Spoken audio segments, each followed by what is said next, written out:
This everyone, conference for will now be recorded. joining us this evening. I would like to call to order this Tuesday, November 15th meeting of the Monmouth City Council and ask Phyllis Bowman, our city recorder, for a roll call, please. Councillor Belts, Here.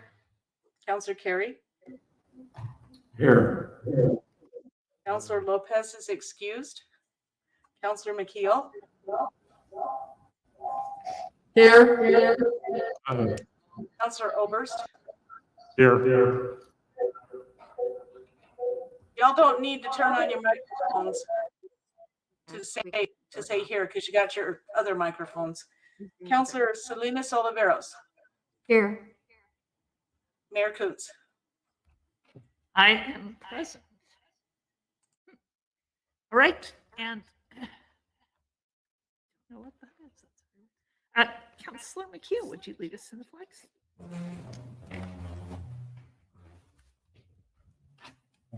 I pledge allegiance to the flag of the United States of America and to the republic for which it stands, One nation under God. indivisible, with liberty and justice for all.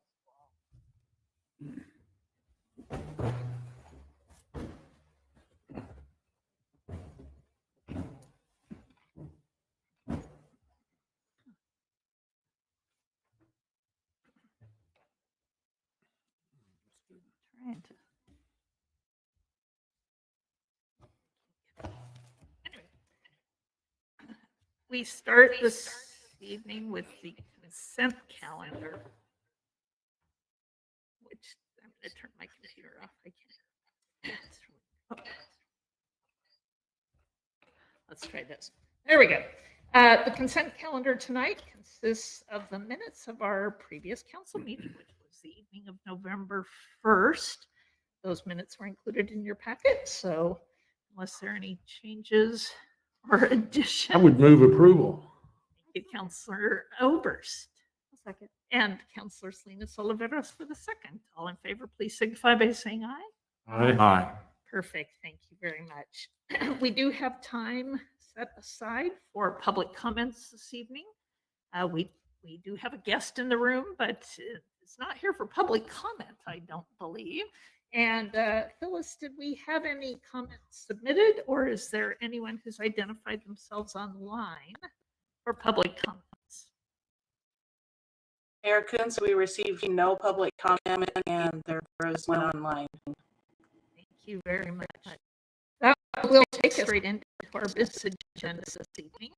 And our first item is business. Our city manager, Marty Wine, is online with us. And regarding our Minot franchise, so with us this evening is our Minot executive director.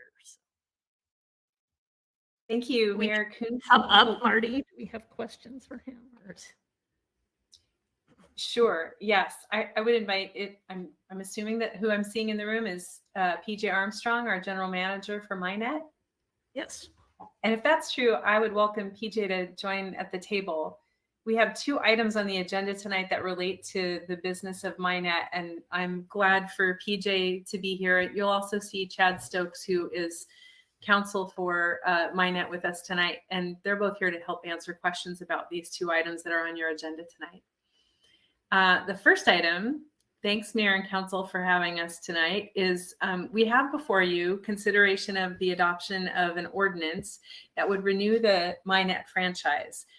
Back in 2005, the initial franchise for Minot was created, and we've had one amendment since that time in 2014. Since that time, our Minot, not only has our Minot franchise expired, but we also have had some updates because of the changes in business or the business lines to Minot and some other, issues related to cable TV that have caused the need to renew the franchise. So what we're bringing you tonight is an update to the agreement that we've had with Minot throughout. And I'll just walk through a few of the changes that we're proposing, but together with PJ and with Chad and with the Minot board over the last year and a half or more, we've basically identified the need to be updating the franchise with MyNet. And so what we're bringing you tonight is a proposed new franchise agreement. As you all know, because we've talked about it related to WMPEG and other issues, the landscape for cable television has changed significantly since we entered into the MyNet franchise back in 2005.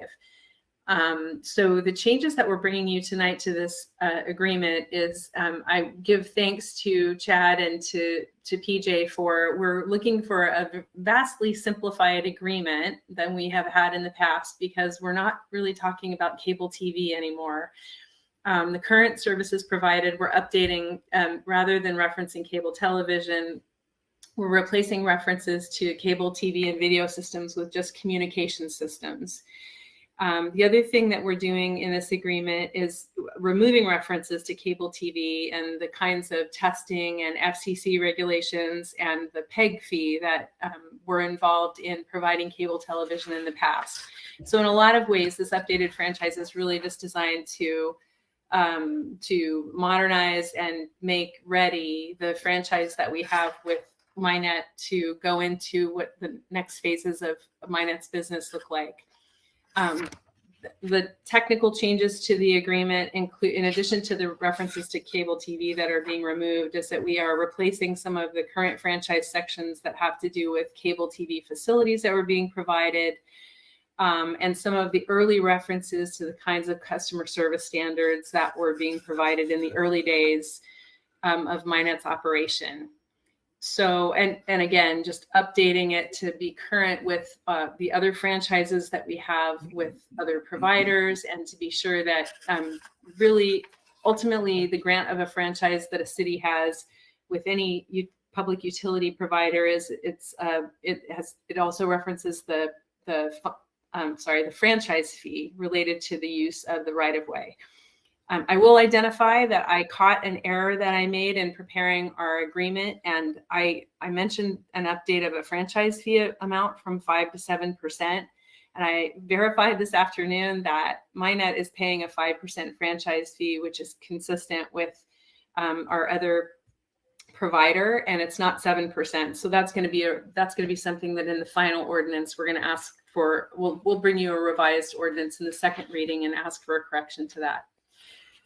So anyway, this is so we're bringing you this updated franchise agreement, and as I mentioned, it's been a year and a half or more in the making, in consultation with the board, and just to reflect what the current operation for MyNet is. And you have the option tonight to discuss this updated franchise, and if there's anything that you see in it that you want to ask questions about, we would welcome your input, and we are bringing this to you on first reading with an ordinance tonight. So really the only action we're asking for you tonight is to consider first reading of the ordinance, and then and whatever you'd like to discuss regarding this franchise update. And with that, I would take any questions that you have. All right, questions of Marty or of PJ? Counselor Oberst? So I noticed the amount going up from 5% to 7%. And it's not actually, but yeah, thank you for pointing that out. So it's not actually going up? No, we had an initial draft that referenced a 7% franchise fee, and MyNet currently pays a 5% franchise fee, and we're not proposing any change to that amount in this franchise. Got it.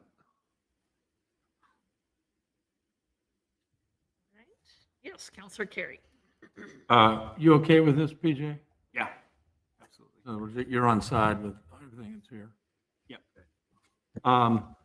Just a cleanup on section 3.2 of the actual ordinance, communication services. In the second line, there's a floating N in there.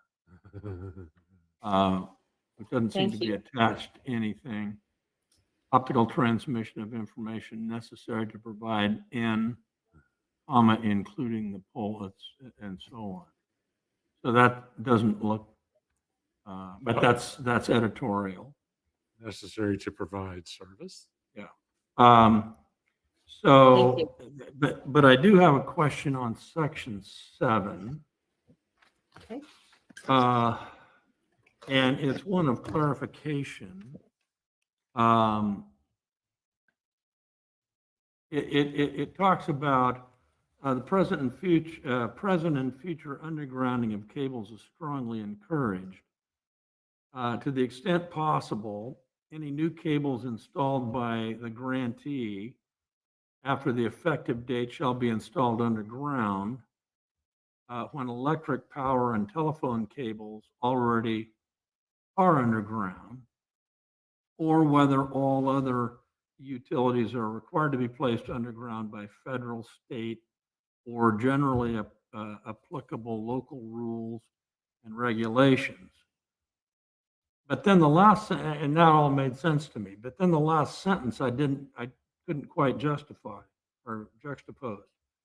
Previously installed aerial cables shall be undergrounded in concert with other pursuant to, and then the last sentence when I finally get to the bottom, where other utilities are installed on existing poles above ground, grantee shall install its facilities on the existing poles above ground.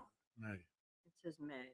May install. May not shall. It says may install. Well, may, okay, but we're strongly encouraging and we don't want that. As far as I'm concerned, it ought not to be a may. If that's where we're, I think if the cables are already on the poles, they don't have to go underground. Right. Correct. Right. So, Councilor Carey, thank you for picking up on something that we discussed between the parties as well. And I think that I would invite Chad from Minet's Council to also speak to this. One of the things our Public Works Department asked for was the opening statement, which you pointed out, which is that undergrounding of cable or undergrounding of facilities is strongly encouraged. And I think that's the city's initial position. But we recognize that any of our public utilities can request that the current state of the way other facilities are currently installed can be requested. And so it could be that Minet would come to us and say, well, either a competitor or Northwest Natural, or no, it wouldn't be Northwest Natural, but it's like I think that the point was already made that if there are facilities already installed on a pole, that the utility could come back and say the most convenient or the least cost option to install those facilities is here on the pole. They can request that it remain above ground, and we would consider that. And so I think what this clause is trying to do is allow for either of those situations. Yeah, just to add on that, I think the idea is to level the playing field so you're not favoring one utility over the other. So if you allow one utility to be on a pole and then require Minet to be underground, that's not a level playing field. And then I'm not sure if this applies in Monmouth. There are some areas where it's not possible to go underground in the first place. So, but in general, the practice is, even though this says what it says, I understand the practice is to underground facilities wherever possible. I would just add that in practice, it's a non-issue wherever aerial is in Monmouth. We are already aerial. There's no place where there is aerial power and other communication facilities that we are not. Right. So this, in practice, it won't happen. okay. Because any new is going to go. No, pretty much all new construction is going underground anyway, so, Underground, yeah. Right. Pretty much all. unless, as Chad said, there's places where it can't go underground. Yes, that's right. Rare. Okay, anything else? All right, I declare first reading of ordinance number 1406, an ordinance relating to communication services in the city of Monmouth and granting to Monmouth Independence Network a non-exclusive franchise to construct, operate, and maintain a communication system within the city, amending Monmouth City Code, section 13.30.010, and repealing ordinance 1342 and ordinance 1224 and all prior and conflicting ordinances. We'll have a second reading with that slight correction and the typo. And any others you might notice, please send those to Marty for our second reading. Thank you. And that brings us to our second MyNet discussion. And this looks like There it Janet is. Chenard, our finance director, has Page joined us 60. for this. Starts on Yes, thanks 16. very much, Madam Mayor and council members.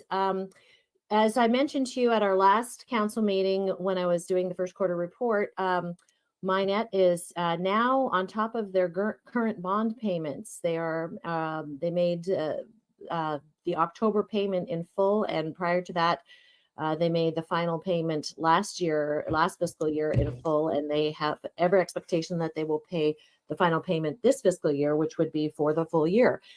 This is the first time this has happened in my time here, and I'm extremely excited and pleased to be able to say that now we're moving on to the promissory notes, which, as you know, represent the shortfalls that were previously accumulated over the last few years. And so that amount is beginning to fall due based on our most recent amendments this December.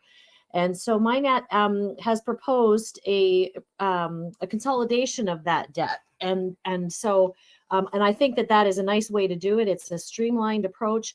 The proposal that they brought forward is relatively timely. It will pay off all of their promissory notes before the final 2021 bonds are come due, and it's in a very stable pattern.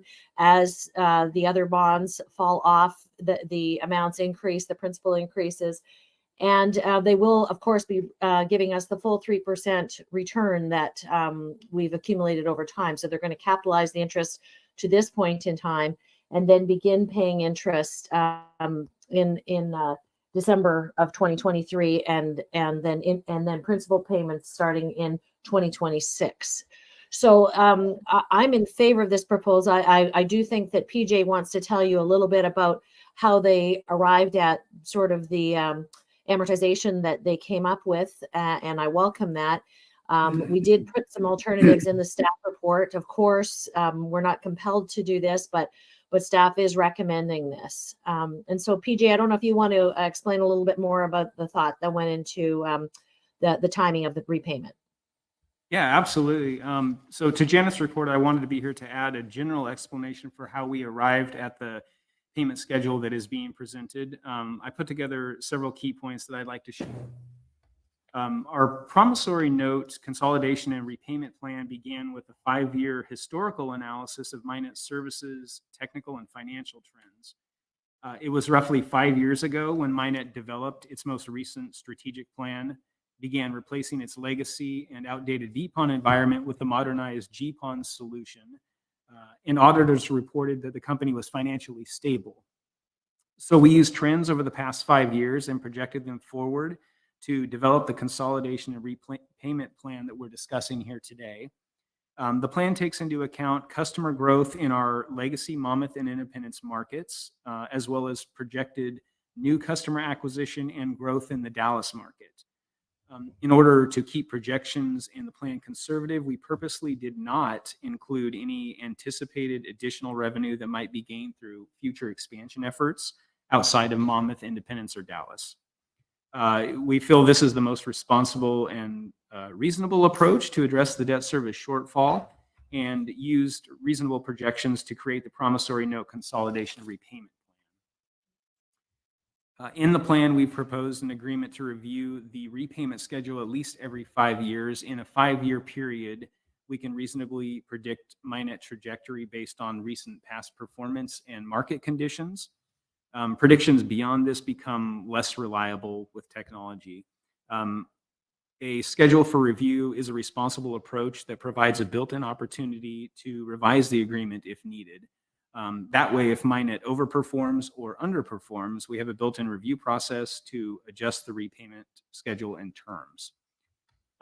So I feel some of the most important points to all of this are, over the last 5 years, we've gone from a significant amount of annual debt service shortfall to, as Janet said, making the full annual debt service payment to both cities this year. And I foresee no reason that we won't continue to be able to do that in the future. Perhaps most notably, despite being very sidetracked at times during COVID and at just 3 years in, we are very successful in the Dallas market. We've reached a point where our reputation really speaks for itself there, but we still have a lot of growth left to do in that market as well. And that means our reimbursement revenue as the operator is going to continue to increase. So as I mentioned, technology is hard to predict. We built into that agreement those 5-year review points, but very optimistic that this plan is achievable. So those are the notes that I hope to share with you, just a little bit of background, and happy to discuss further. That's great news. I was going to ask about including the expansion efforts that we know are underway in rural Polk County. And Yep. so not including those, I feel that it's a very conservative approach. I appreciate that. Councillor Terry? Did you say in your initial remarks that you're projecting a market expansion in the legacy, or a expansion in the legacy market? Are you referring to Dallas? No, talking about Monmouth Monmouth Independent. Just normal growth. So we took last 5 years and looked at how are we typically growing year by year, and applied that to what we could reasonably expect for net operating income in the future. And was that a substantive increase? And the reason I'm asking is we heard for years that was a mature market. You know, we had all the passings we were going to get. Yeah. And Well, now we're talking about some growth, and which is great. yeah. What I cannot speak to the specific numbers because I don't have them and I don't Yeah, want to yeah. misstate it, but I can tell you that, we took, how much did we grow? There's a couple things I guess I would say. We did take how much did we grow each year over those 5 years and kind of projected that out, but did that in a careful way. I can also say, you take into consideration 5 years ago, pre-COVID, and there was a lot of construction going on at that point in time. Yeah. Low interest rates and a lot of houses being bought and that kind of thing. So we were careful not to over exaggerate those. But I don't have specific numbers right at the moment. Not necessary. Okay. Just, I understand, as you've explained it now, I understand why we can get growth, in a market that we at once thought was mature. Yeah, but it's not significant. Yeah. There's not a significant amount of growth going on at Monmouth and Independence. Other questions or comments? This is just curiosity. If you can't answer this, I will understand. What kind of market penetration are you seeing in Monmouth Independence and in Dallas these days? Oh, yeah. So we're right about 75, I would say here. Okay. Somewhere in that range, give or take a couple. I think we've probably got about a third of the market in Dallas. Okay. Which is not bad given the time. It's not. And COVID. What's it, 2 years now? It's almost 3. Almost right about three. 3, yeah. Yeah. There was some, it was supposed to be boom, here you go, here's the market, but it actually ended up being like, here's a chunk of it, and here's Right. a chunk of it. No, So right. it kind of It was takes a little while to gray. build these things out, Yeah. as you know. All right. Councillor McKeel, I'm ready to do the deed. please. I move that Resolution 1958 approving a consolidated promissory note agreement with Monmouth Independence Network, MyNet, be approved. Second. Thank you, Councillor McKeel for the motion and Councillor Belts for the second. Any comments or questions? My usual comment that I took a lot of incoming over the years on this, and I'm thrilled. Again. And with that, roll call, please. Phyllis. Counselor Salinas, oh, sorry, wrong one. Counselor Belt, Aye. Counselor McKeel, Yes. Counselor Carey, Aye. Counselor Salinas Oliveros, Aye. Counselor Oberst. Absolutely, yes. Passes 5-0. Thank you very much, Phyllis. All right. We are looking forward to being able to share this exciting news with the community. So thanks so much, PJ, for being here tonight. Thanks, PJ. Yeah, thank you. Nice job. Seven. Work. Thanks, Chad. Thanks, Chad. All right. And our next item of business, continuing with Janet, looks like we Going to talk PERS again. So buckle up, folks. Yes. Yes, thank you again, Madam Mayor and council members.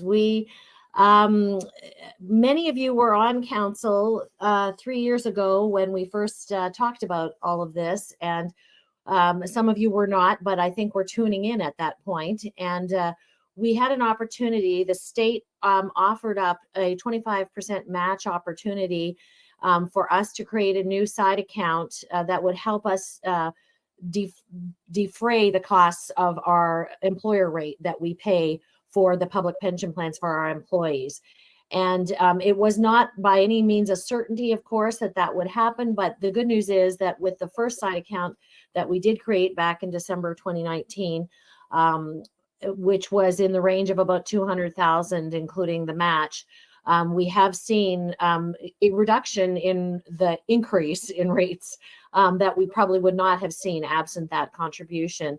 And so the good news is we, at the same time, we approved up to the council approved up to 500,000 as another contribution so that we could get on a wait list if further state match became available. And we found out this summer that indeed there are some extra lottery funds that they are willing to put up as a 25% match for agencies who are willing and able to contribute, again, make another contribution from whatever source of funds they have to that, to another side account that, again, there are several options associated with it that I outlined in the staff report, but the drop dead deadline is March of next year.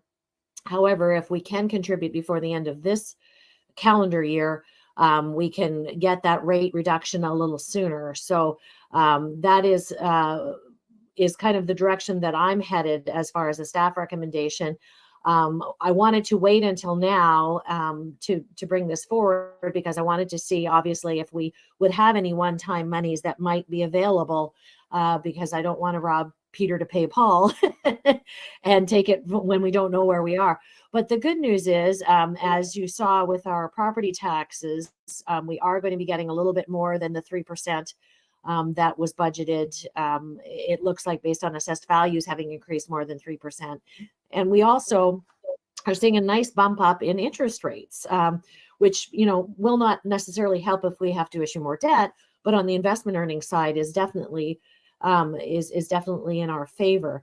And so I've identified what the impact of that would be of those two one-time sources in the general fund, and the estimated extra revenue is about 118,000. You'll see the table on the second page of your staff report. As far as that goes, then we would, have offsetting allocations to bring us up to the 196,000 that I'm proposing based on the proportionate personnel percentages for the PERS rates across our operating funds. And the good news, of course, is that most of our operating funds are also in fairly good condition as far as their reserves. So it's not a huge hit as far as that, for example, the Monmouth Power and Light Fund contributing 38,000. We don't anticipate that will cause any kind of rate spike using that 38,000 because they are getting quite a bit of FEMA money back on the cost for the storm. And so all of your department heads are on side with this allocation as a future savings potential for the PERS employer rates, which, as you know, are well in the range of 20+% of our benefits costs of our salaries. So with all that, obviously we don't have to do this. It is one-time money that we could roll back into reserves and potentially use for other things. However, the 25% match is pretty compelling. The fact that the state will throw that into the hopper to give us a total side account of just north of 245,000. And so I wanted to give you the opportunity to at least discuss it and see if you are in favor of moving forward with it. And with that, I take questions.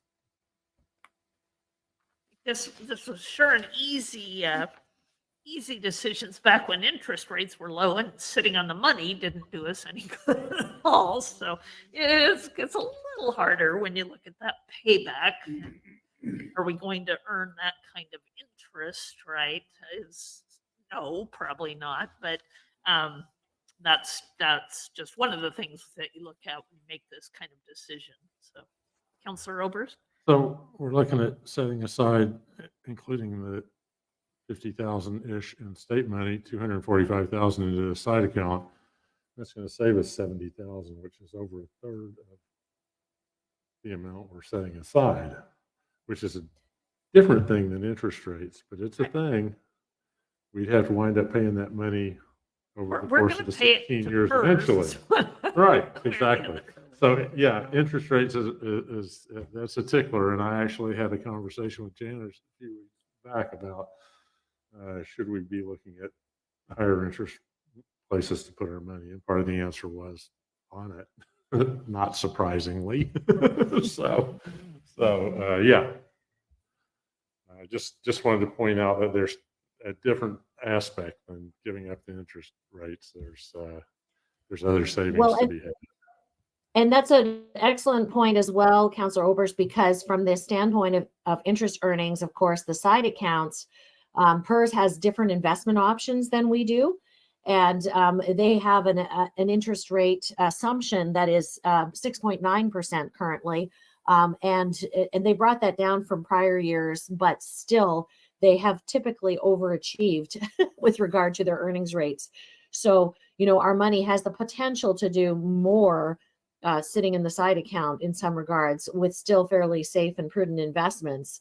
But just we are far more limited in what we can put our money into. So our big investments would be in the 3 to 4% range right now. And so, I think there could be an argument either way for the interest earnings, certainly.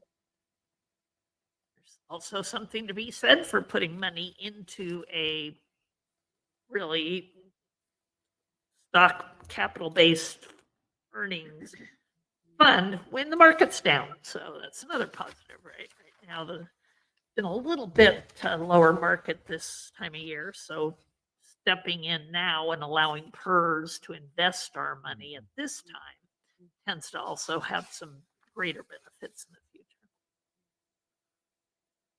future. Yes, Councillor Carey.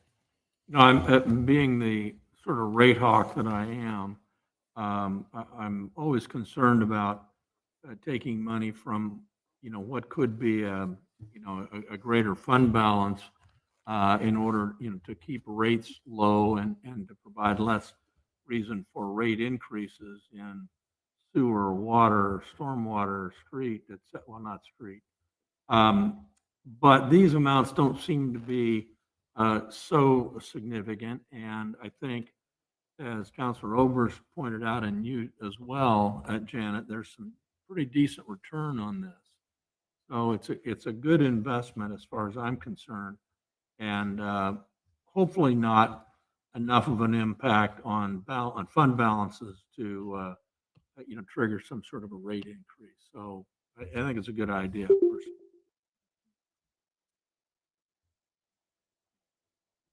Other comments or questions? Councillor McKeel. And so my understanding is the money out of building, sewer, water, those are associated with personnel salary costs anyway. So it wouldn't necessarily risk a rate hike because it's. Well, overall, the cost of services causes potential rate impact. Saying taking these out of reserves they have doesn't imperil their reserves just to any extent that would then cause us to have to manage rates to some kind of huge impact on the reserves. That's what we're looking at. Okay. I'm sorry. Is that right, Janet? That's correct. Yeah. I mean, again, as Councillor Carey pointed out, when you look down the path, we would get rate increases. If we end up paying higher PERS rates than we will doing this, then we would increase rates down the path anyway, and potentially sooner because the rates would come in higher. If we can make this happen before December, we can actually have a mid-biennium impact to our rates. And our rates actually did not increase very much at all for the next biennium. So it could be almost flat is what I'm hoping. And so there, there's definitely a positive impact by this upfront investment. If I may just add, Ms. Chenard, I just have to thank you for your incredible stewardship and other people who might be involved in coming up with this strategy. So thank you. Thank you very much. You're serving you. Monmouth people very well.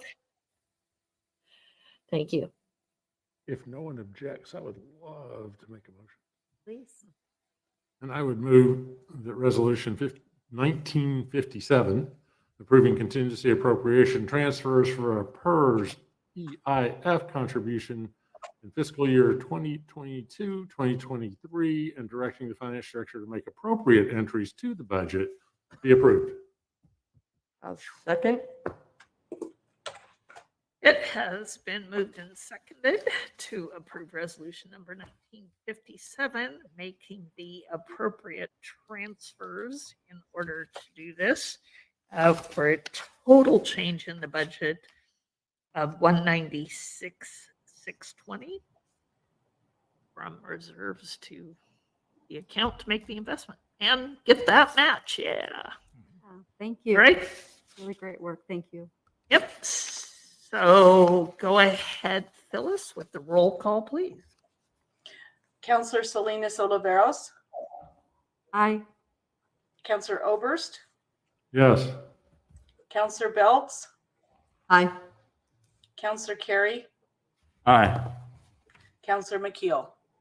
Yes. Motion passes 5-0. All right, go forth and get that money into Shift PERS. that money around. See if they'll get us that match. That's great. Robbing Peter to pay Paul. This is more like paying. All right. to pay Paul.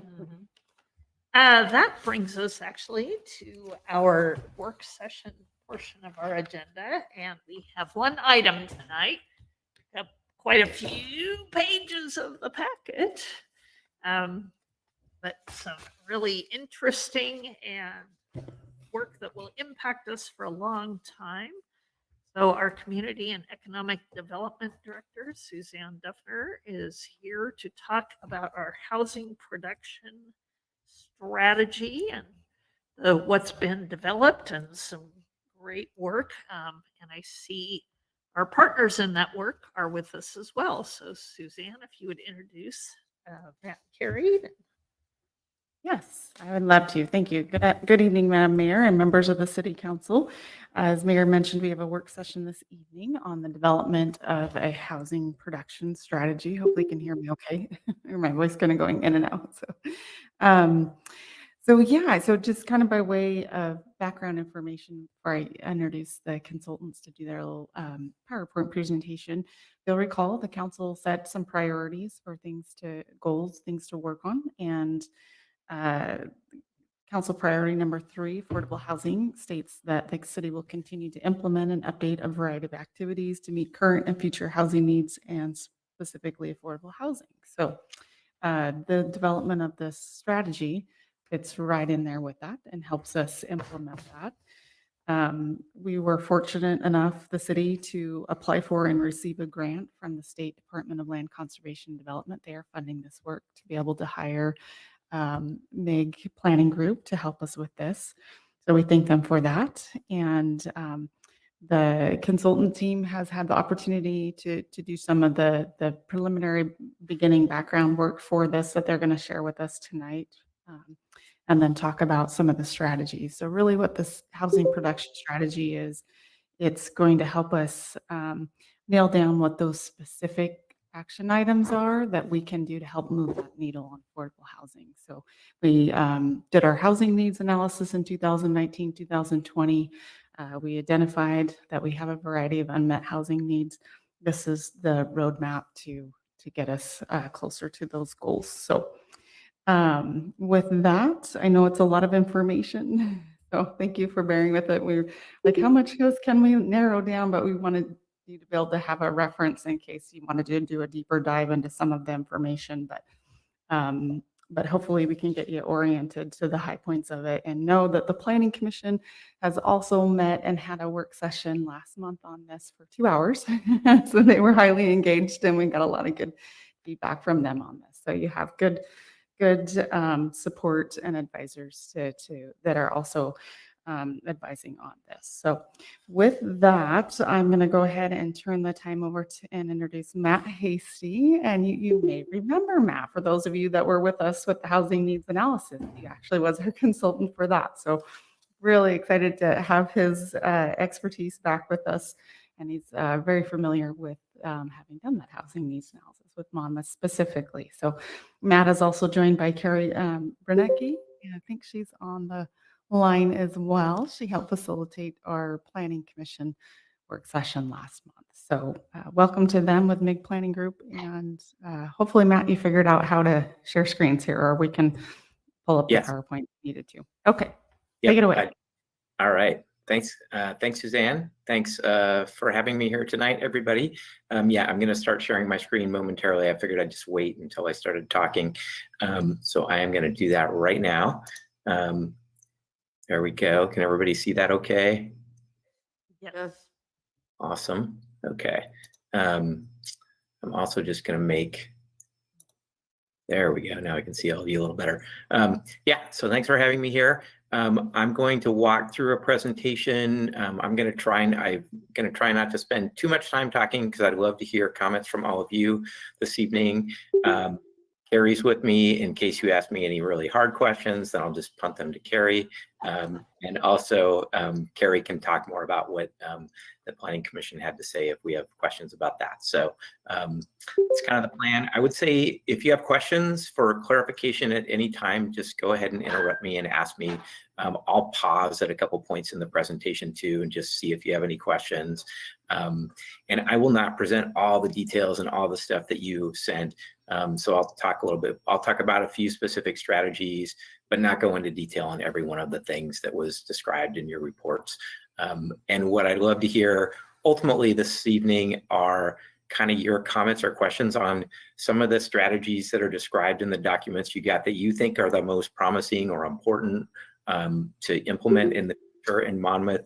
And if there's any you think ought to be lower priorities, I'm interested in hearing that as well. So I'll say a little more about that as we move through, but we'd love to get that kind of feedback. So jumping into it, I won't repeat this too much, just I'll give you a quick overview of the project, talk about, again, some of the different housing strategies that we've described in the documents you got, do a quick next steps at the end. But really, it should say discussion in here because I really want to hear what y'all have to say about what we've sent you.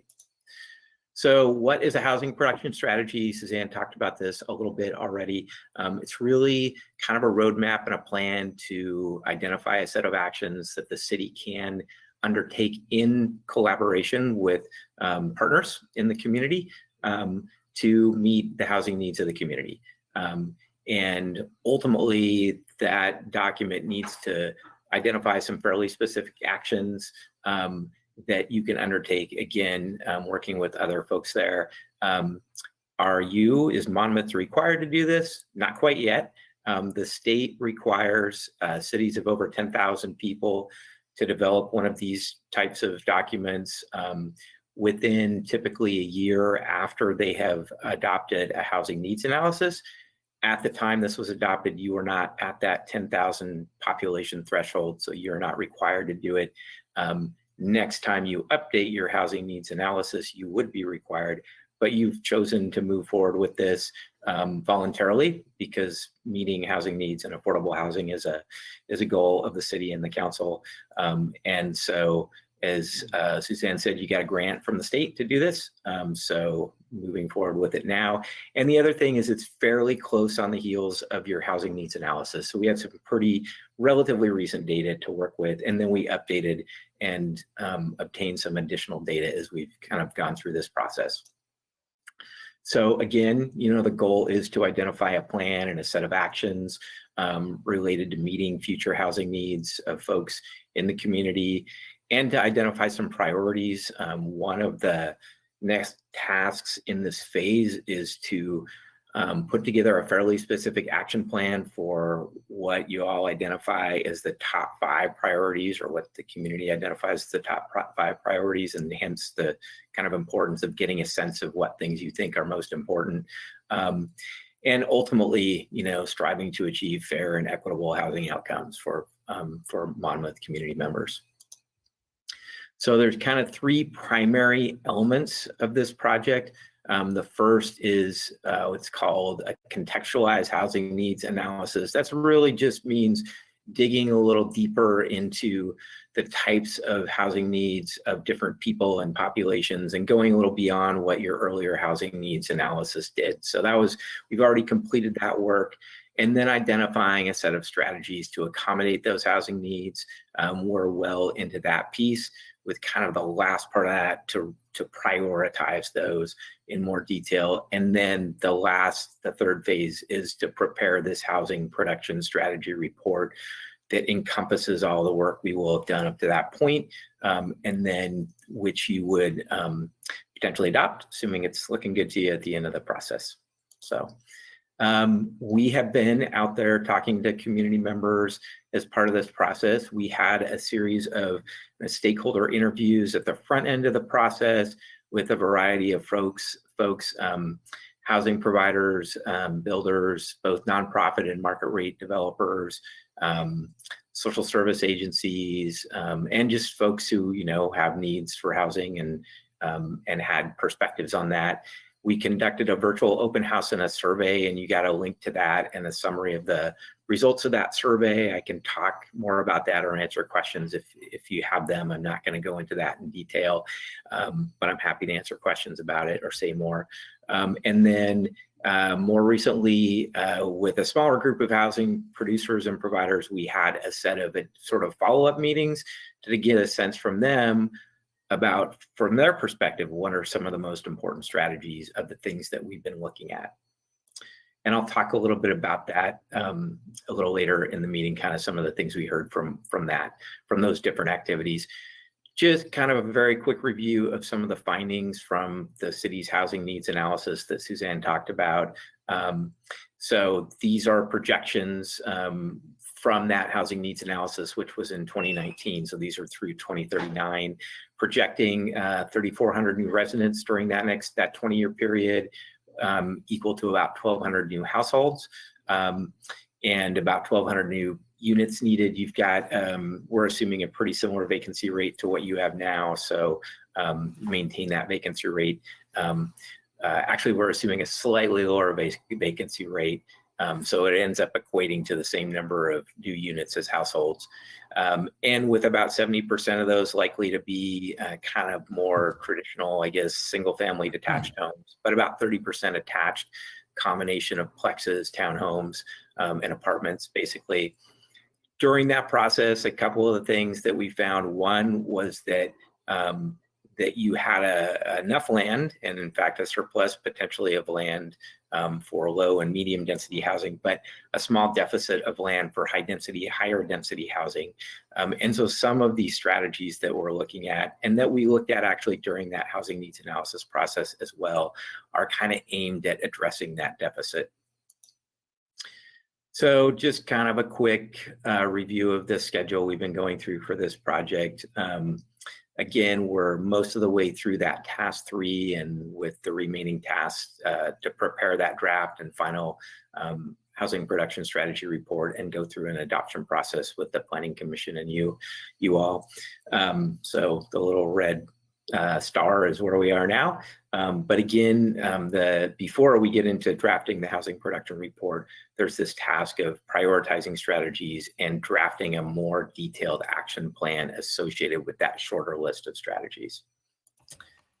So I'm going to take a little pause and just see if you all have any questions about the process we've been going through before I start talking about some of the strategies. And again, there's a bunch of them, so I won't talk about them all in detail, but I will at least talk about the categories and examples of 1 or 2 for each category. But before I do that, any questions about the process? I kind of zoomed through that, but happy to take any questions about it. So sorry. Nope, Councillor Carey. Thank you, Madam Mayor. Just a question regarding the adequate amount of land. You said we had an adequate amount of land to hit 1,200 units. Not all of the land that might seem to be available is available for development, or at least that's what we, what we believe. So, as I've read all this, and it's great work, and thank you for it, and we really need to make this happen. But the fundamental question is, do we have enough land to do it? And that's not a question to be answered right now, I hope, but one at the end of the process. Do we have enough land available to us with our current urban growth boundary to be able to do what we are told is going to be necessary for us to do? So I guess that's the direction, or that's and then, and you'll get to this, but one of our concerns is affordable housing, and one of our targets. And I think in the material somewhere here, we've got indicate that there's as many as 312 units in the planning horizon. And I don't believe any of those would be considered affordable housing by most definitions. So we, thank goodness you're an expert, because you're going to lead us out of the woods on this, I'm hoping. Those are some sort of overarching questions and concerns that I'll be anxious for you to address as we get to them. Yeah, and I will be happy to do that. Maybe I'll see if there are other questions and general questions or comments, and then I can address those. And some of the things I will talk about as I talk about some of these strategies as well. I'd like to echo Councilor Carey's concern over available land. We have a 30-year supply inside our urban growth boundary if property owners of those lands had any interest in development, if some of those lands weren't constrained by wetland issues and other issues, cultural resources, et cetera.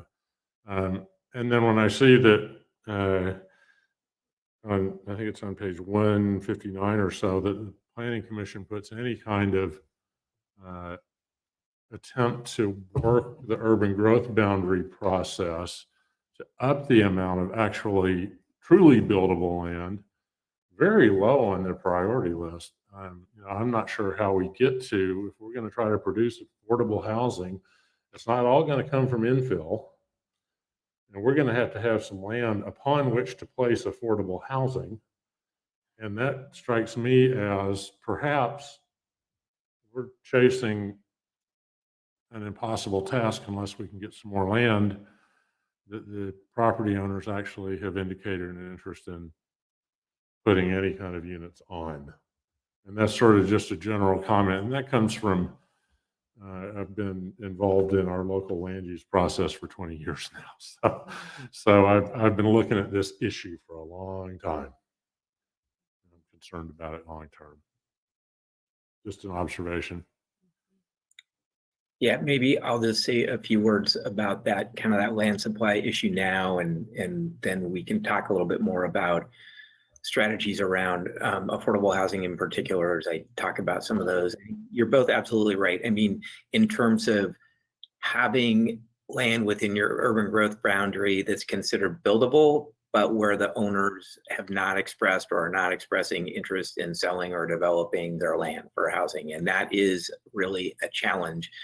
It's a challenge because at the state level, that's not sort of typically a reason we can say, well, that land's not considered buildable because those owners currently don't want to or aren't interested or aren't showing interest in selling or developing it.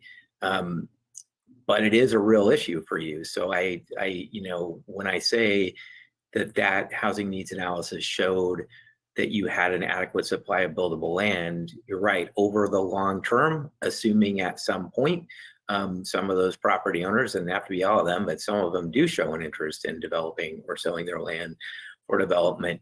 If if they really are like never going to do that, then I think one of the things to think about for the city is encouraging them to take their land out of the urban growth boundary so that there is potentially some land you could bring in. Until that happens, it's very difficult to justify the need for an urban growth boundary expansion or amendment to bring additional land into the boundary, because right now, based on the state's rules, we are showing, and you do have, again, based on that framework, an adequate supply of land, even though, as you say, that doesn't mean that anybody's planning on developing a bunch of it within the next 2, 5, however many years. So I totally understand that, that concern and that issue. You're a little bit hamstrung by state rules and that, and without people taking land out, it's pretty hard to justify bringing it in. So that's what I would say about that. But yeah, that was an issue that came up a lot that we talked about when we were going through the housing needs analysis process as well. So yeah, I think good points. And Mayor, if I could just tag on, and that's what I'm speaking to, is not trying to add land to the urban growth boundary, but trying to start working with those property owners and see if we can make some swaps in what's actually in. I don't want to add more land to a 30-year supply. I would like to just have a 30-year supply that some portion of might be built upon in the next 30 years. Otherwise, it makes no sense to pursue this whole process. We've got no buildable land, or very little. That's a concern. I'm done. But we're going through the process. Right. So I mean, I I think, yeah, there's I still. think go ahead, Matt. That's good general comments. So. Okay. Yeah. I mean, I think there's still value in looking at and thinking about and identifying how to implement some of these strategies, even if they're challenging given the land supply issue. So I'm still going to talk about some of them, and we'll see, what you're able to do. I agree. I overstate my position. So, all right. So I'm going to kind of dive in. So again, there's a lot of strategies that we described in this report. On these projects, we kind of start out with an even bigger list, and we tend to winnow them down, but it's still a long list. So I appreciate y'all kind of wading through these documents. Again, I'm not going to describe these all in detail. I'm just kind of note the list in each of the main categories of strategies. And then I'm going to talk about a couple of them just as examples. And maybe I'll pause and just see if you have any questions about any of them in that group. I'll kind of go on to the next. Again, just talk about a couple of examples in each category. And then I would love to just hear, comments about things you think are particularly. I will also talk about kind of what we heard from the community outreach and what the Planning Commission had to say about some of their priorities. And then I'd love to hear kind of what some of your priorities are as well. So the first kind of set or topic or category of strategies are land supply and regulatory strategies. So a lot of these are things you do in terms of how you regulate land using your development code. Rezoning of land, looking at the ability to develop housing or mixed use development in commercial areas. I'm not going to read this whole list. I am going to talk about just a couple of these, but these all have to do with essentially how you regulate the supply of land, frankly. So just as a couple of examples, and I'm going to note that both of these examples I'm going to talk about, there's overlap between what's described in the housing strategies documents we provided you and the work you're doing through your other grant project, the Transportation and Growth Management Code Update Project. So there's a lot of overlap here, and we've been coordinating with the folks who are doing that work, trying not to duplicate our efforts, but recognizing kind of the overlap or synergy. So one of those strategies has to do with increasing the allowed density or expanding the range of housing types in different zones within Monmouth. Again, this is something that's being looked at as part of that TGM Code Update project.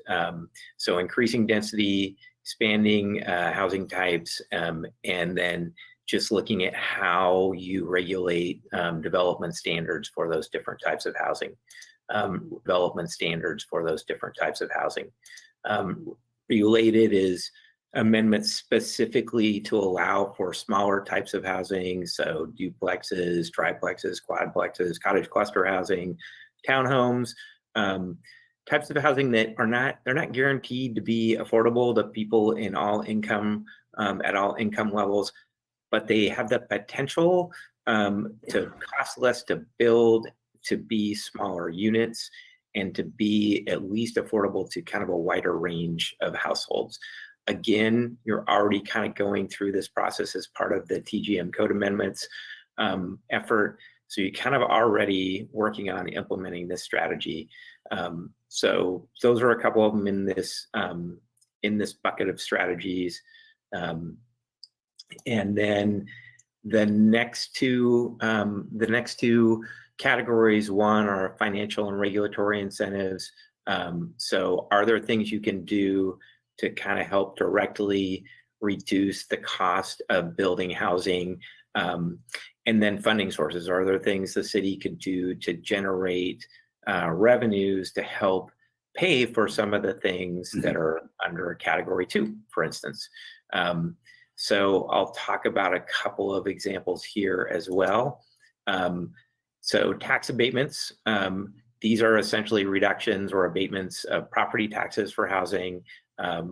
They typically can, there are several programs that are authorized by the state of Oregon, and they generally provide exemptions over a period of time. So it's not like this housing or these properties are taken off the tax rolls forever, but for usually a period, most of the programs are run for 10 years. So for the first 10 years, there is a significant reduction in property taxes. This is something that you can't necessarily do alone. It requires agreement among the taxing districts that make up at least 50%, 51% or more of the tax rate. So it requires some partnerships with other folks or them signing on to doing this. This can be a pretty important strategy for particularly developers of affordable housing or housing that's affordable to people in specific income ranges, because it really helps them bring the cost of their projects down and helps them kind of pencil out. It's really challenging to build housing that's can be rented or sold at rates that folks in those income ranges can afford. And so this really requires a number of ways to reduce the cost, and this is one of them. So when I talk to those types of developers, they talk about this as being pretty important. But you do need to consider the trade-off and reduce property tax revenues if this is something you move forward on. The other thing I'll say is you can kind of implement this one on I'll call it an opportunistic basis. If somebody comes along and he says, hey, we'd like you to consider doing this for us, and we meet the eligibility requirements of one of the programs authorized by the state, you can choose to do that on a project by project basis. Some cities pass ordinances that say we will do this if somebody comes along and meets those eligibility requirements. So you can kind of do this in a couple different ways. System development charges, you're all familiar with those. You can choose to defer, exempt, or reduce those for certain types of housing. Some cities we've been working with lately are actually choosing to defer until certificate of occupancy instead of when something's hooked up. So that doesn't reduce the revenues you get at all. It just changes when somebody has to pay. And it does have, it is helpful financially for developers in terms of reducing their cost to some degree. And you could also alternatively choose to reduce or exempt SDCs for, again, typically it would be for housing that's affordable to people in certain income ranges and that's guaranteed to stay affordable for a certain period of time. So some communities do that either instead of or in addition to the deferral. So those are a couple of kind of financial incentives that are in that list of things. In terms of funding sources, we have a question here, Councilor. Yeah, absolutely. Matt, are there any state programs or anything on the horizon? I mean, the state seems to be talking about affordable housing these all impact the local jurisdiction, the tax abatement and the system development charge, be it deferral or otherwise. If there were some backfill from the state or some incentive from the state to be able to provide that for us, we're the ones on the ground creating the housing. And is there anything available, anything on the horizon that you see in the upcoming? Yeah, the state is actually, yeah, the state is actually putting a fairly significant amount of money into helping also fund and reduce the costs of qualifying affordable housing projects. There's one of the programs in particular is called the LIFT program. I always forget what LIFT stands for. But the state actually is, through the Oregon Community and Housing Services Department, putting out a lot of money to help pay for, reduce the cost of some of those qualifying affordable housing developments. And so those are really important programs, and they are helping fund a variety of affordable housing projects all kind of across the state. Those sometimes, just that funding alone is sometimes not enough. And the state also it has a set of evaluation criteria for essentially providing some of those resources, and having a local community that is also kind of adding to the mix will help those developers get that state money. So that money is generally provided on a project specific basis. And it's the affordable housing developer who goes after that money, who applies for that money with kind of support from the local jurisdiction. So yes, I mean, I think the short answer is they are putting out money for this. And the other thing I'll just note is that Polk County recently got a direct grant from the state to support their efforts around both addressing houselessness issues and also getting people into housing and helping them find housing. So that's money that's going straight to that county, as opposed to kind of getting filtered through state agency programs.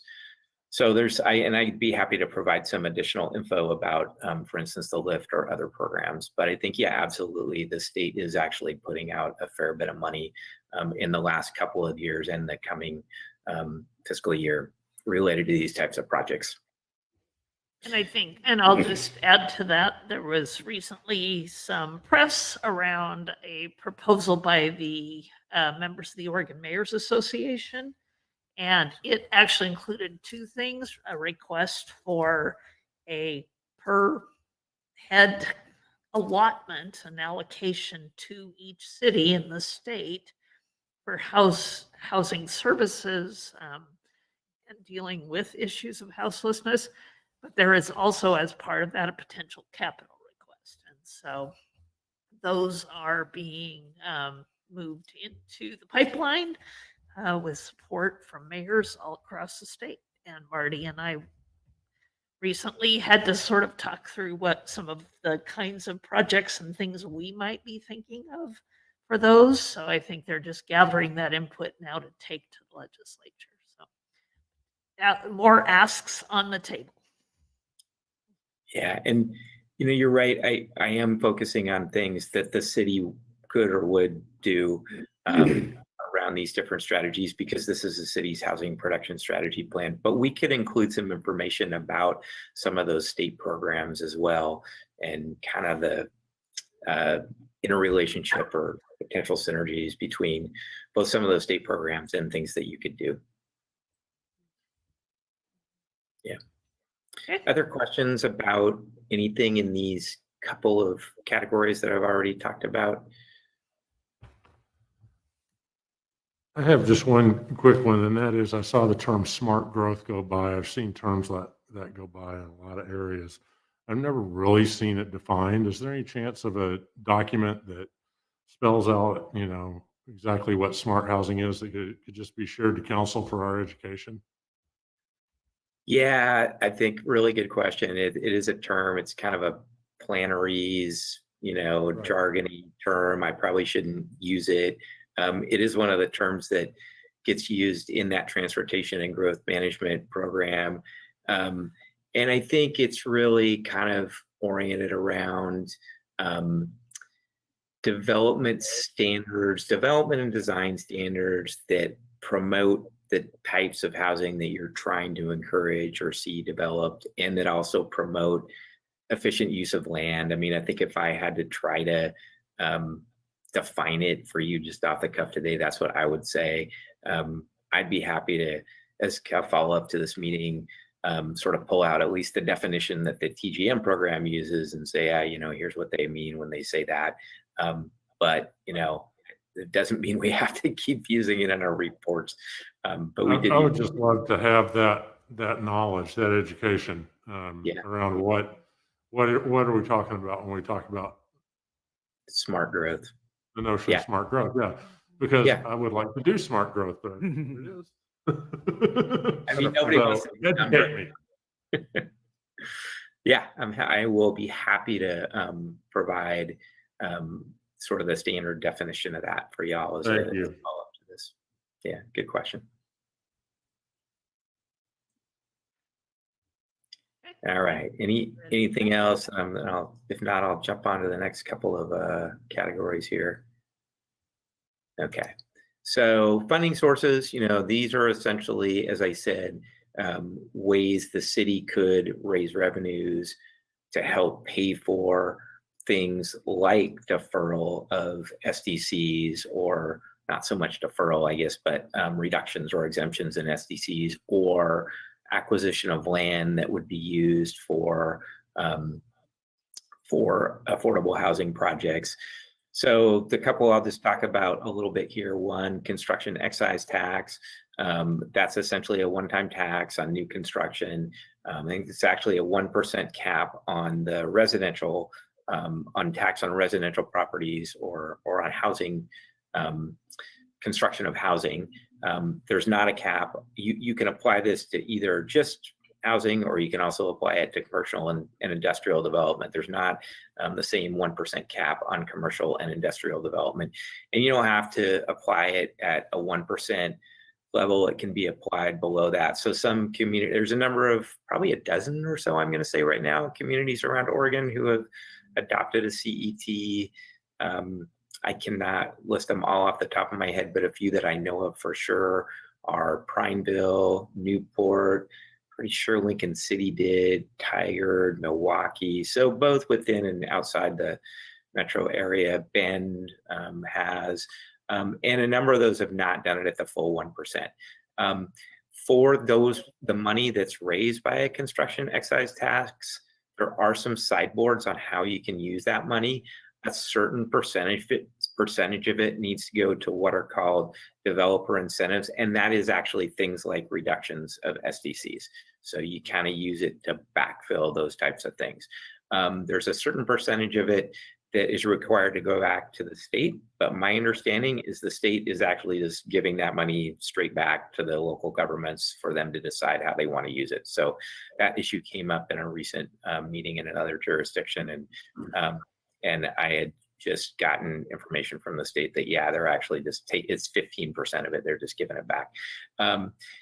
Fairly straightforward to implement it, given that, you know, a number of communities and this around this. But again, so whatever taxes it does increase the cost of construction of other housing by that same amount. So it does potentially, or it does result in a modest increase in the cost of all housing, or all commercial or industrial development, with the proceeds being used to help reduce the cost of certain types of housing, particularly of housing affordable to people with low or moderate incomes. So that's kind of the idea behind it. The other one I listed here just to talk about is community land trusts. And it's a little less of a funding source, more of a use of funding, of a funding source, because often the way cities or, you know, government agencies support community land trusts is by providing land or providing money to help them buy land. They then develop the housing. The land trust continues to own the land. The folks who live in the housing own the housing, but the cost or the value of the housing can only increase by so much, so it remains affordable to people in a specific income range. With a city the size of Monmouth, we don't normally recommend that you go out and sort of develop your whole own community land trust or, you know, complicated property acquisition model, but that you can cooperate with organizations who are out there doing this and provide them with whatever type of support you have sort of available, whether that's helping them find property, whether that's, you know, providing them with property if you have it, or whether it's just, you know, helping them with technical assistance. Those are things you can do. So those are a couple of examples from that category. And then the last one I'll talk about, and community land trust is actually could go into this category too, but it's programs and partnerships, and then a couple of other strategies as well that just don't easily fit into the other categories.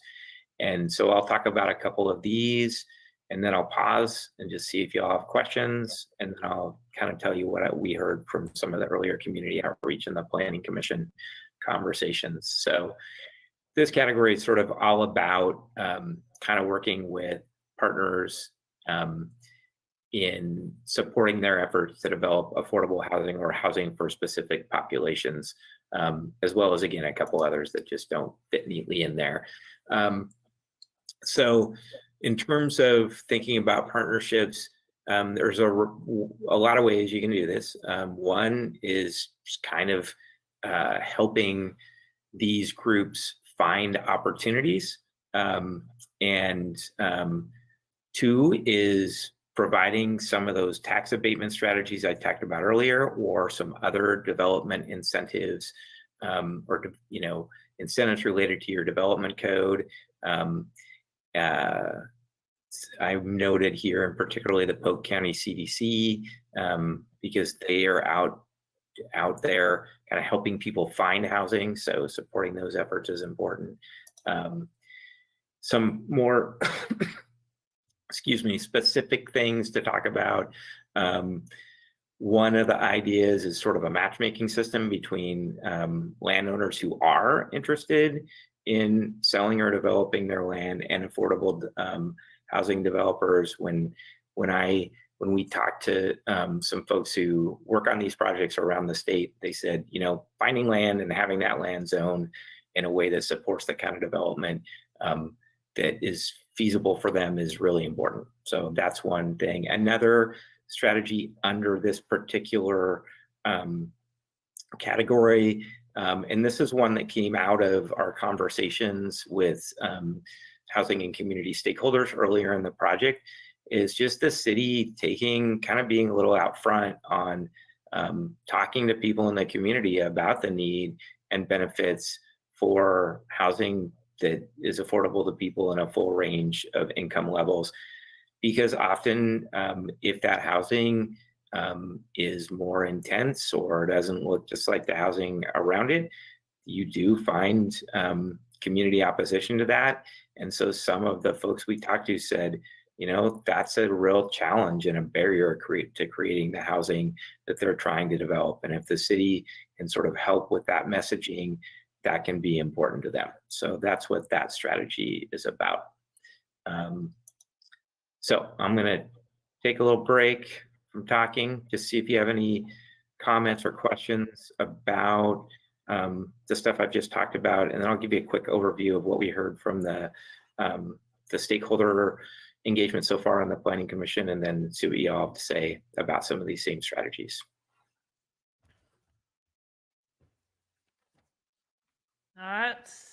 Councillor Salinas Oliveros. Yes, I just want to say, I like this portion of your presentation a lot with the partnerships and need to educate the community. I think it's really all about opportunities, and without having, you know, low income, affordable housing, those, because I was looking at your Monmouth housing production link that you sent. which is a really excellent summary. Thank you for sending that. And looking at the percentage of, households with children and how high we are compared to Oregon and the United States. And then the income levels, that 19% less than 10,000, and between the 50,000 and 74,000, 19%. And so, I mean, the need is there, obviously, from what the work that you've been doing. And so but to have all these families and different income levels incorporated into the community, I think that is where the opportunities arise. And so, yes, there's going to have to be some education on that. That's just going to just help everybody in the community. So I think this is a really important aspect of the housing, and really doing this type of education. There's just so many misconceptions to low income and those who make small amount, the 10,000, less than 10,000, or even our houseless community. And I just think that combination is really important. And so, I do really appreciate this section, and I hope that we're able to do something around this and that we learn more of it. But I do want to really thank you for the summary that you sent. It really just proves the need that we have, and maybe where our priorities should go. So I do appreciate that a lot. Thank you, Matthew. Yeah, absolutely. Thank you. Okay, Councilor McKeel? Should we make comments about what we think are great ideas, or is that a different time? Oh, yeah. So I thought we might kind of end with that, if that Okay. sounds okay.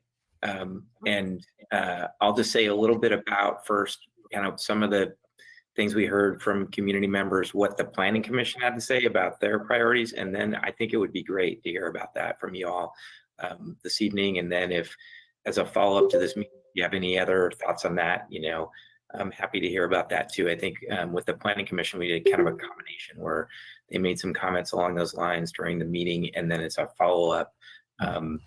Suzanne sent out kind of a poll to them, and they had a little homework assignment. So I think, but as much as y'all have to say about that tonight would be great. Yeah. So maybe I'll just go ahead. First, Oh yeah. before you go on now. Just a couple of quick things. I have a little bit of concern in the statistics about our poverty rate and folks who are rent burdened. And I want to start by saying I absolutely know that they're out there. That in every time they were cited, it was followed immediately by a sentence along the lines of, Monmouth's a university town, and a lot of them are students, and this may not really reflect the situation, because a lot of students have income from home that doesn't show up as income per se. And it's just sort of a statement of concern that I wish we had finer grained statistics to really understand, what our proportion in below the poverty level is, what our proportion of truly rent burdened because they don't get support from home. So we'd have a better idea of exactly how deep and extensive our problem is. I would hate to see us get into a housing production strategy that cranks out inexpensive housing for students who may or may not have support from home, while ignoring low-income families who need a reasonable place to live. So I don't know if this is something you all can do, if this is within the scope of work. I do feel like that it's something we might want to see if we can find out just a little bit more about, because I want to make sure that any support we give goes where it is truly needed. And I think that's kind of all I've got on that. Right, Councilor McKeel, but I'll let Matt weigh in if they factor that in or how they. Well, I guess just add to what. Okay. I'm sorry. Go ahead. And then we'll- Yeah, I'm sorry. I'm adding to what his comment is. Yeah, because looking at the data, I was really actually disturbed, if I read it correctly on page 177, that 81% of seniors are housing burdened. And so that's that's somebody in the time of their life where that should not be that kind of a concern. And then with that, and maybe you're coming to this later, Matthew, is a focus that we should have on that accessibility for these individuals that to make sure that they're in a house that they can actually get in and out of. So is that something that the accessibility part, is that coming up? That is one of the strategies that we identified in the housing strategies documents so far.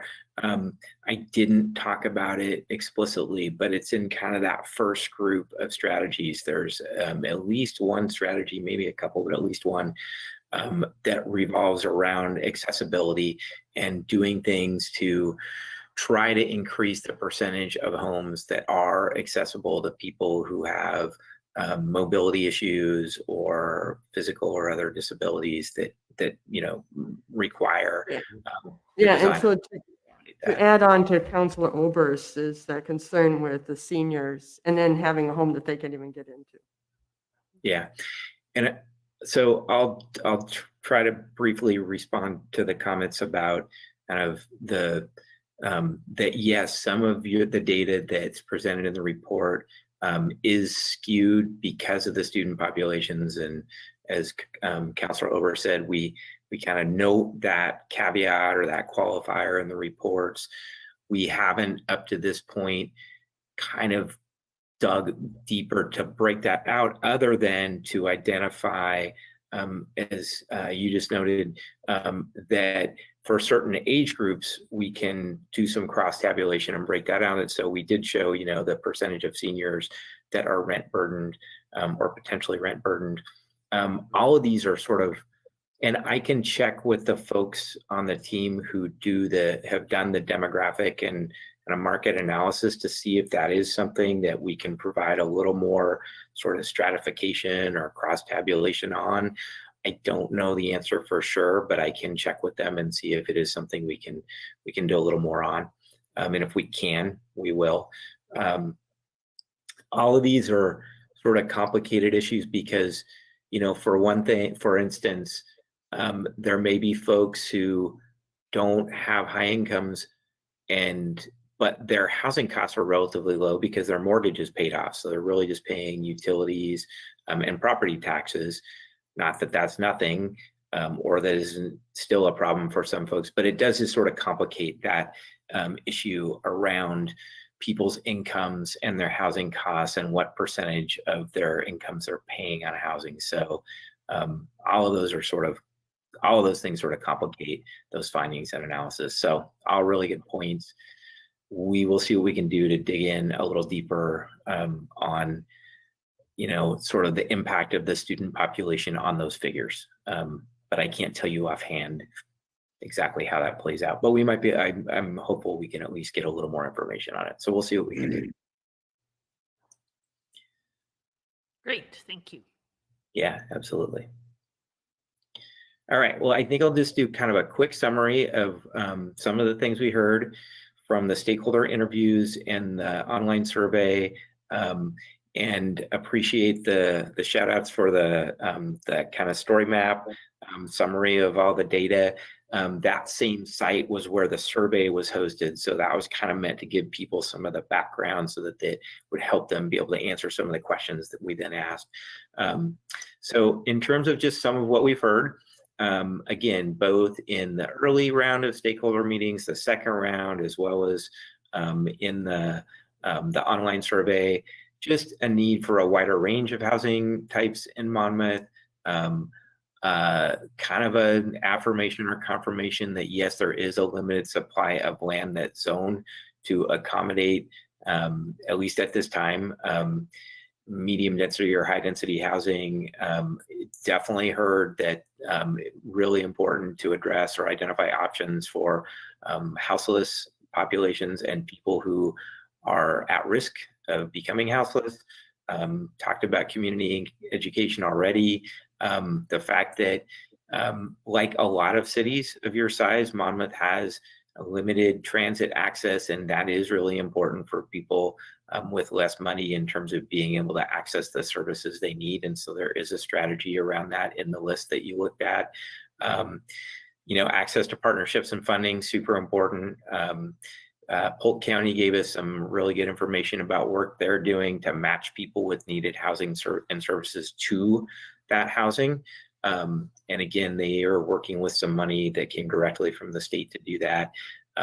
In terms of talking to some folks who do affordable housing developments as a living, ask them, hey, what are some of the things that are really important from your perspective? Available land that's zoned to accommodate what they want to be able to build without going through, let's say, a conditional use process, super important. Large enough sites. There's sort of a sweet spot for the number of units they want to build as part of a project.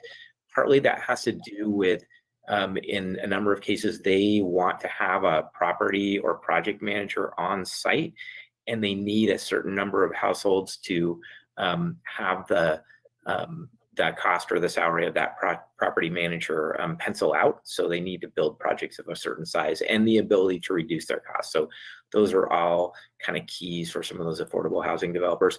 And we talked to a number of faith-based organizations who are interested in helping address this issue and developing housing that meets some of the needs we've been talking about.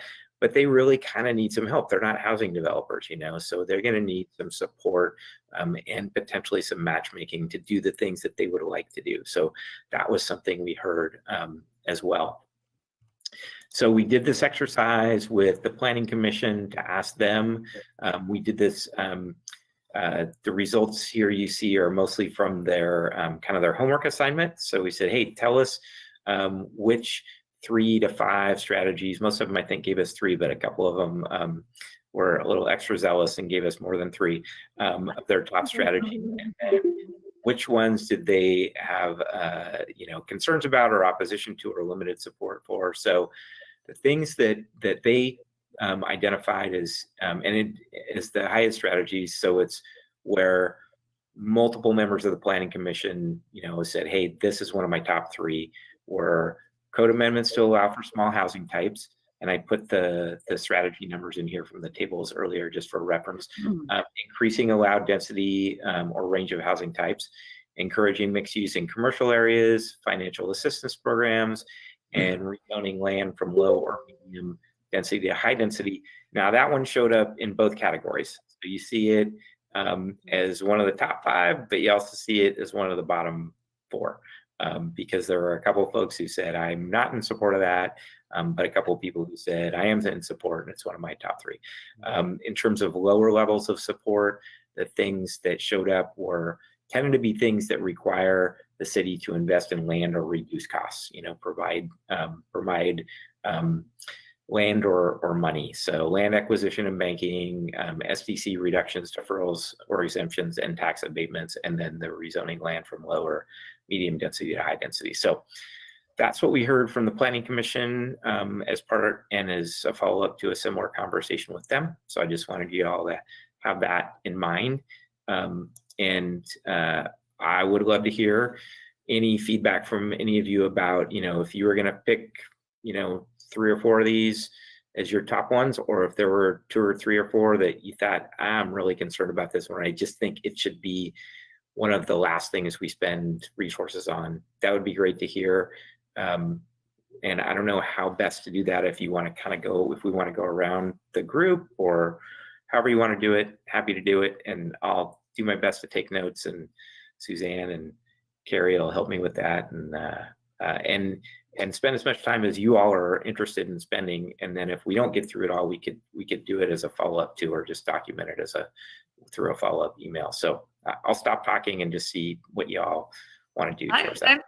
That's great. Thank you, Matt. And what I'm going to do is actually, we're getting a little antsy here in our chairs, I think. So Yeah. I'm going to take a couple-minute break and let folks think about this and maybe organize your thoughts, and let's just go out and throw out your top 2 and your least 2 if you have them. And if you don't have them, no problem.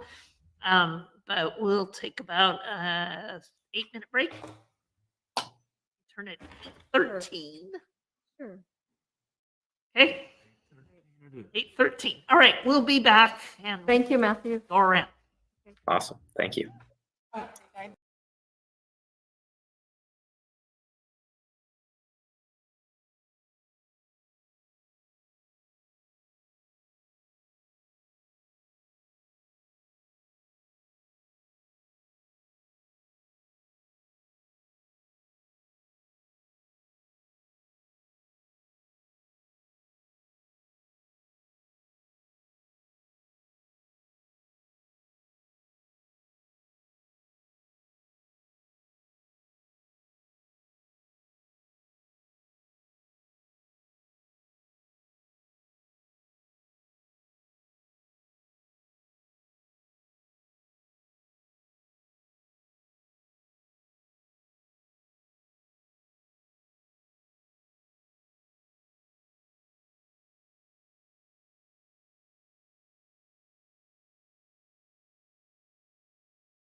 Yeah.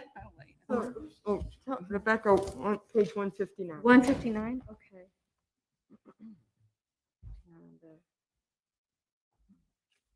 All right, we are back. And thank you. Yes, and Matt had his slides back up, but Carol just pointed out several of those strategies actually start on page 159 of our 159, packet. okay. The four Got it. main Mhm. strategies: land supply and regulatory strategies, the financial and regulatory incentives, the funding sources, and then programs, partnerships, and other strategies are the main headers. So we have Matt back as well. So I'm just going to kind of go around again. If you have something you've identified that you're real keen on pursuing or finding out more about, not even saying, yeah, we're going for this, or something you find really problematic, let's go ahead and just give some general ideas. And yeah, Suzanne and Marty will, I think, help track those. Would anyone like to start? Well, I'll just jump in. So took some notes last night, and I'll tell you, I was so tired last night, but this material was so fun to read. I was able to like crush through it. And Matt, you're not in the room, but when we've had breaks in here, I've never had so much supercharged energy as people talking about the stuff in your report. So, but I'm just going to flip through my notes, and you're going to see where I got sleep deprived and maybe I started making nonsense statements. So, but on page 95, you talked about universal design, which I thought was really great. Also looking at the data again that I mentioned about the seniors that need help. One of the things that I came up from that, just to kind of an aside, is if one of the, I think, ways that we can make better housing is to change the code that, and so Suzanne, sorry, I'm just muddling through here. So I live in the Edwards edition, and the steps are like, you need to have a step ladder to get up the steps. And not that bad. But I think changing to the code to not allow such high front steps in a house would be great. I have older friends that can't come to my home anymore because they can't get up the steps. So just when this is an opportunity for me to like say that it's not a very effective design. But on 96, I like the idea of requiring all public housing to have accessibility. I think that's a great way to get that in there. Page 104, there was talk about expediting permits. I have a concern with this. I think there's a review process on purpose. So to take away the expediting of permits as a way of decreasing cost, I don't think is very wise. And I think the Planning Commission had that same kind of thought. I like the idea of this public-private or having nonprofits or having these experts come in and helping. And I think in the Planning Commission, they weren't so much focused on that. But on page 107 with the Community Land Trust, I know that we can't do that. However, it would be great to leverage some of the expertise that's going on with people, groups, non-for-profits, and like this Proud Ground that had 270 homes in 4 counties. It's like, we can at least invite them in to talk to us if they want to come down this far.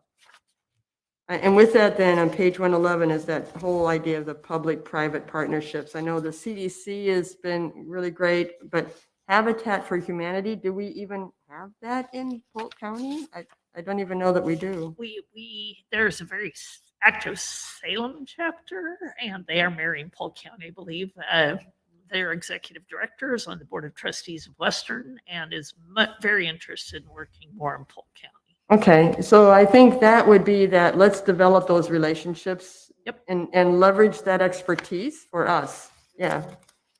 So on page 120, you had a comment that part of the difficulty, and actually I put another note here to make sure I wouldn't forget to say this, is that affordable housing developers don't get opportunity to get land to build those homes. And I think we've talked about this in the past, that, you know, we have land, it gets developed, and we want to put expensive houses on there because, I mean, we need those too, but that doesn't then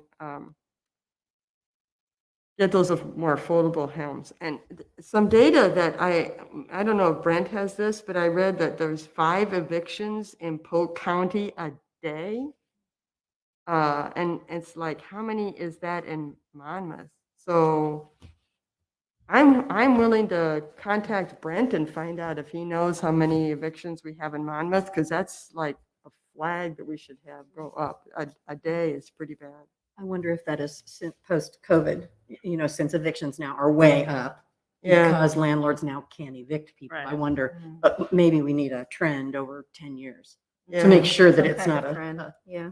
That's a good point. Thank you. And I'm almost done here, I think. Sorry. I'm just running. Okay. Yep. And then I get into the data. So anyway, if that made any sense at all.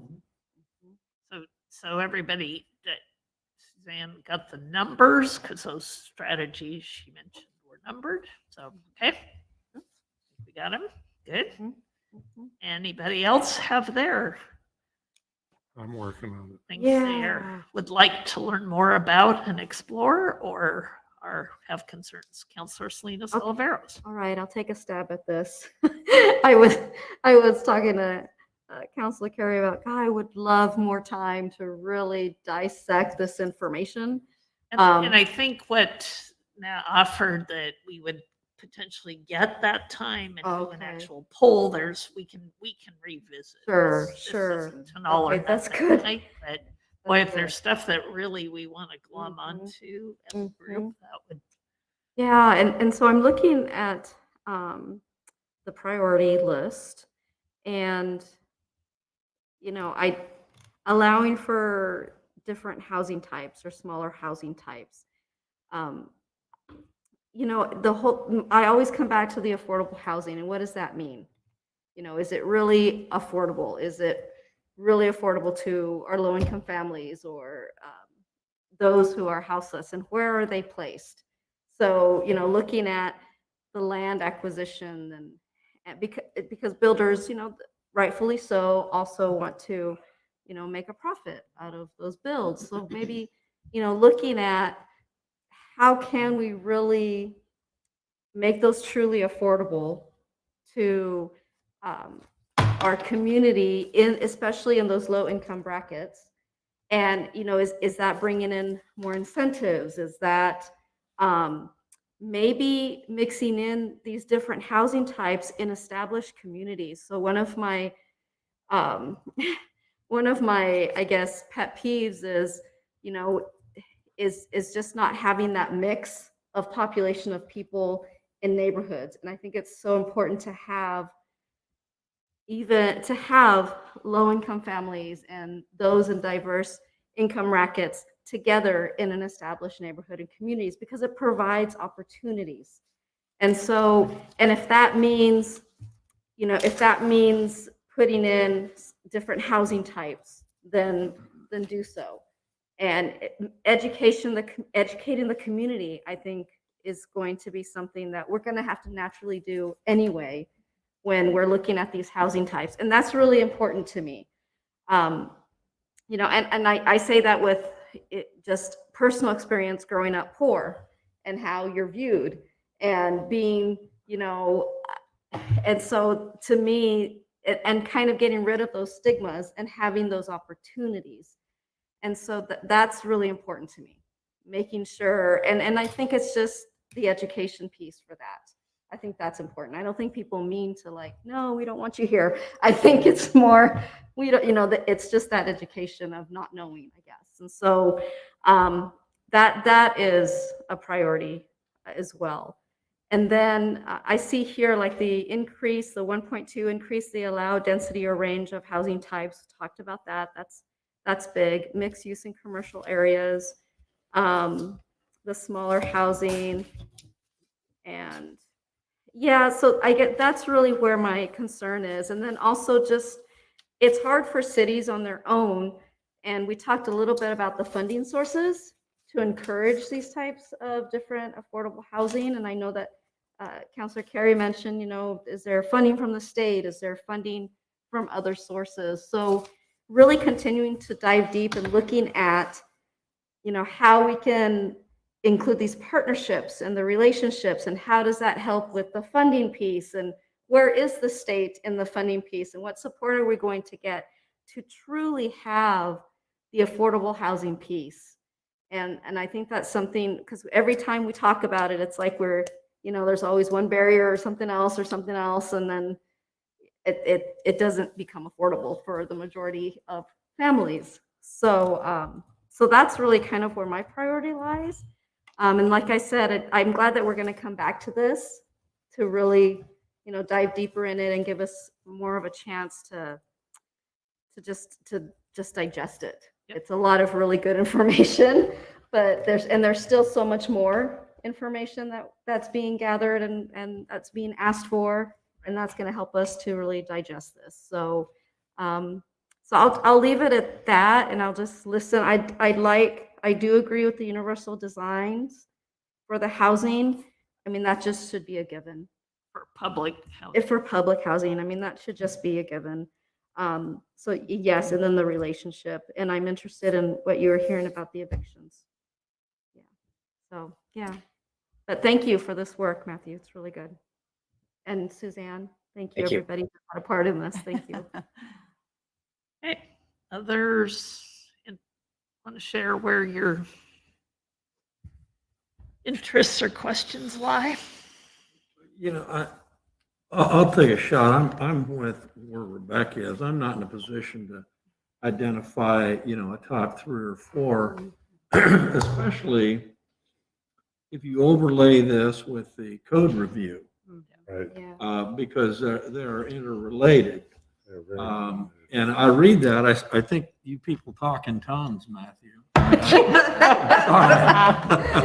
I mean, Suzanne's the only one who knows what's really going on. But They're the holy few. but and I am,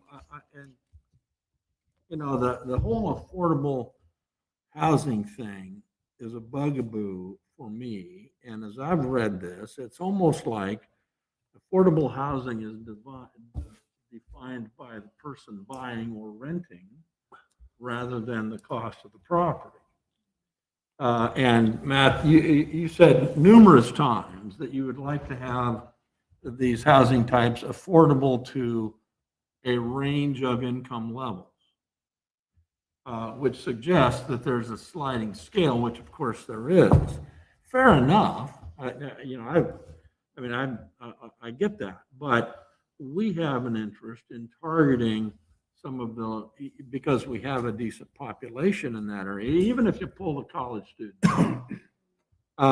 We have an interest in targeting sort of the Missing middle.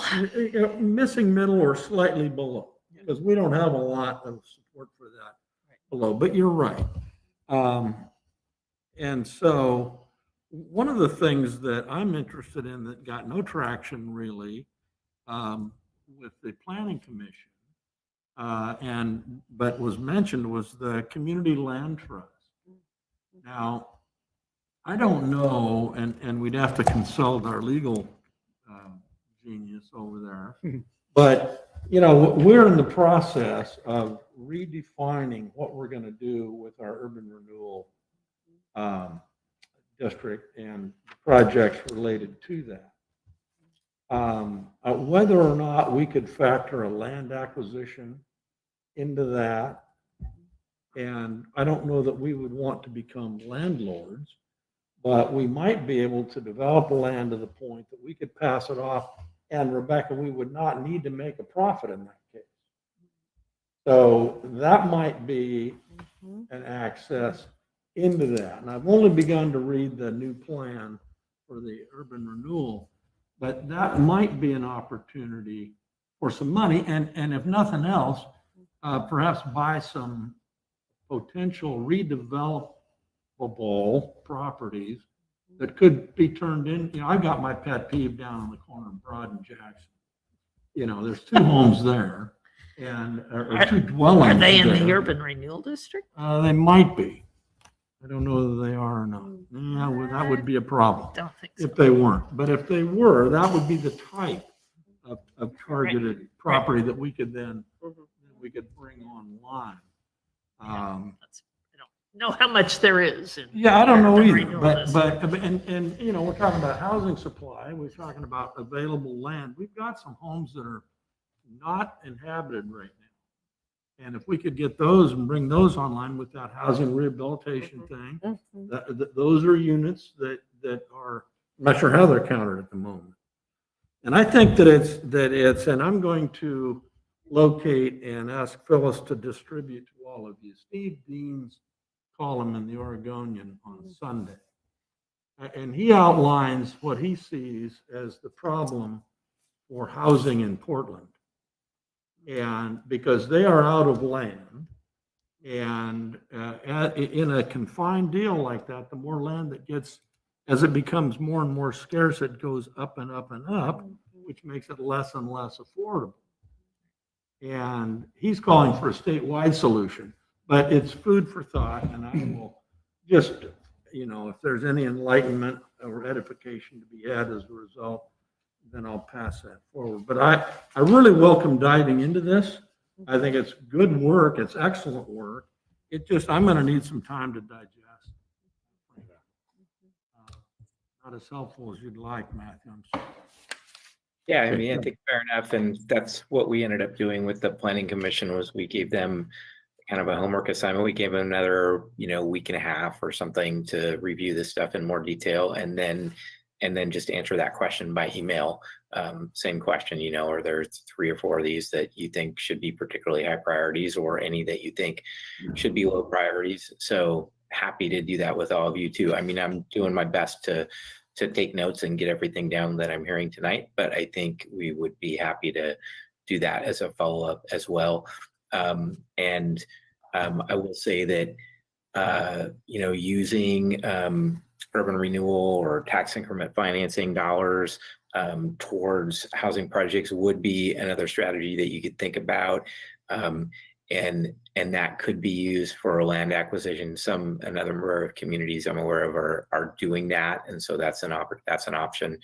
The other way that kind of urban renewal or money gets used sometimes is to pay for public improvements that otherwise the developer would have to pay for, and that reduces the cost of the development and also supports the development of housing that's affordable to people with lower moderate incomes. And you can put those kind of requirements or strings on the use of that money too. So, or the acquisition and use of that land. So I would just toss that out there for y'all.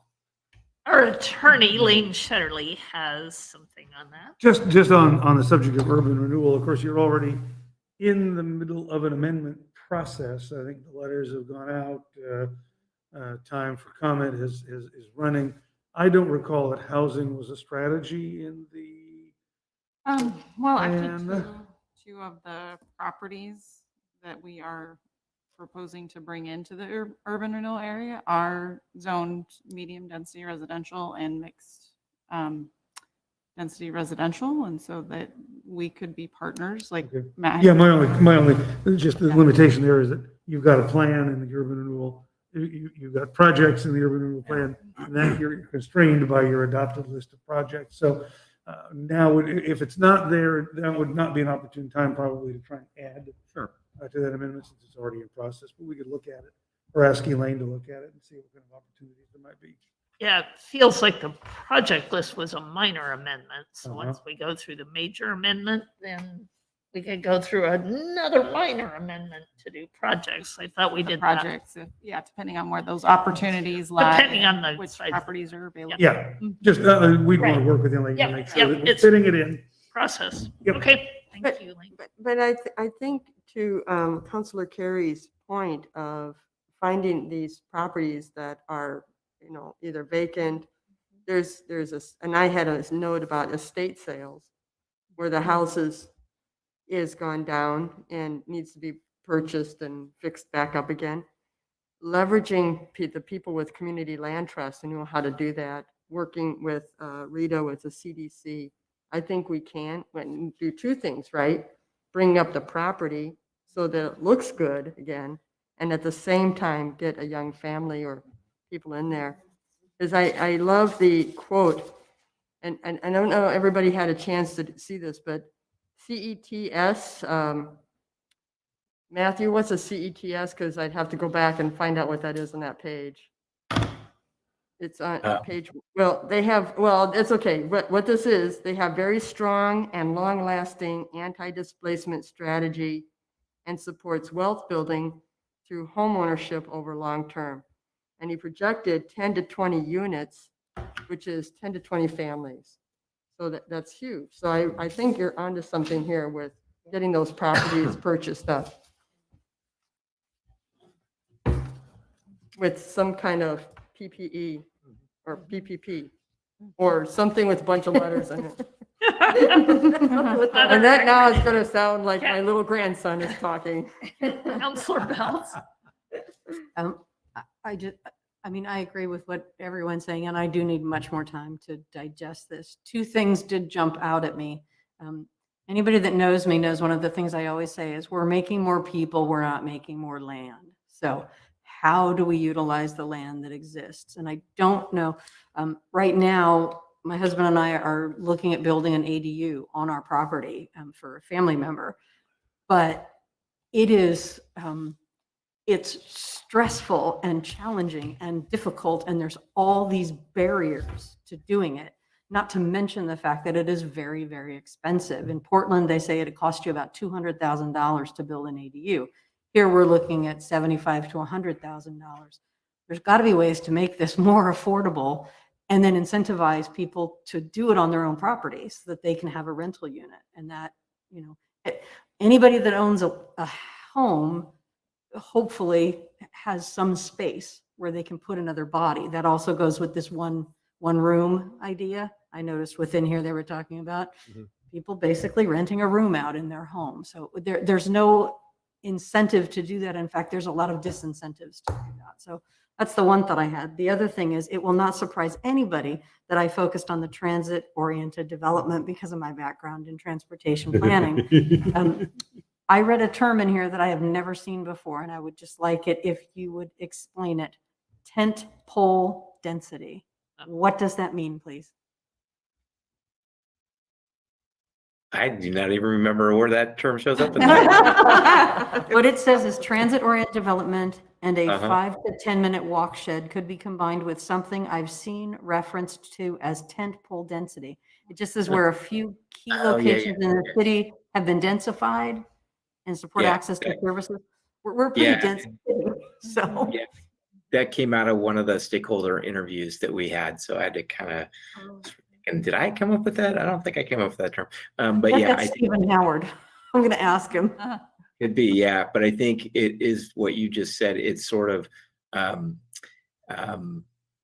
smaller pockets of denser housing that are in close proximity to transit or other services. I think that's kind of what he was talking about when he said that. Yeah. I Hopefully go our back. trolley will resolve some of these issues. And you could have tent poles.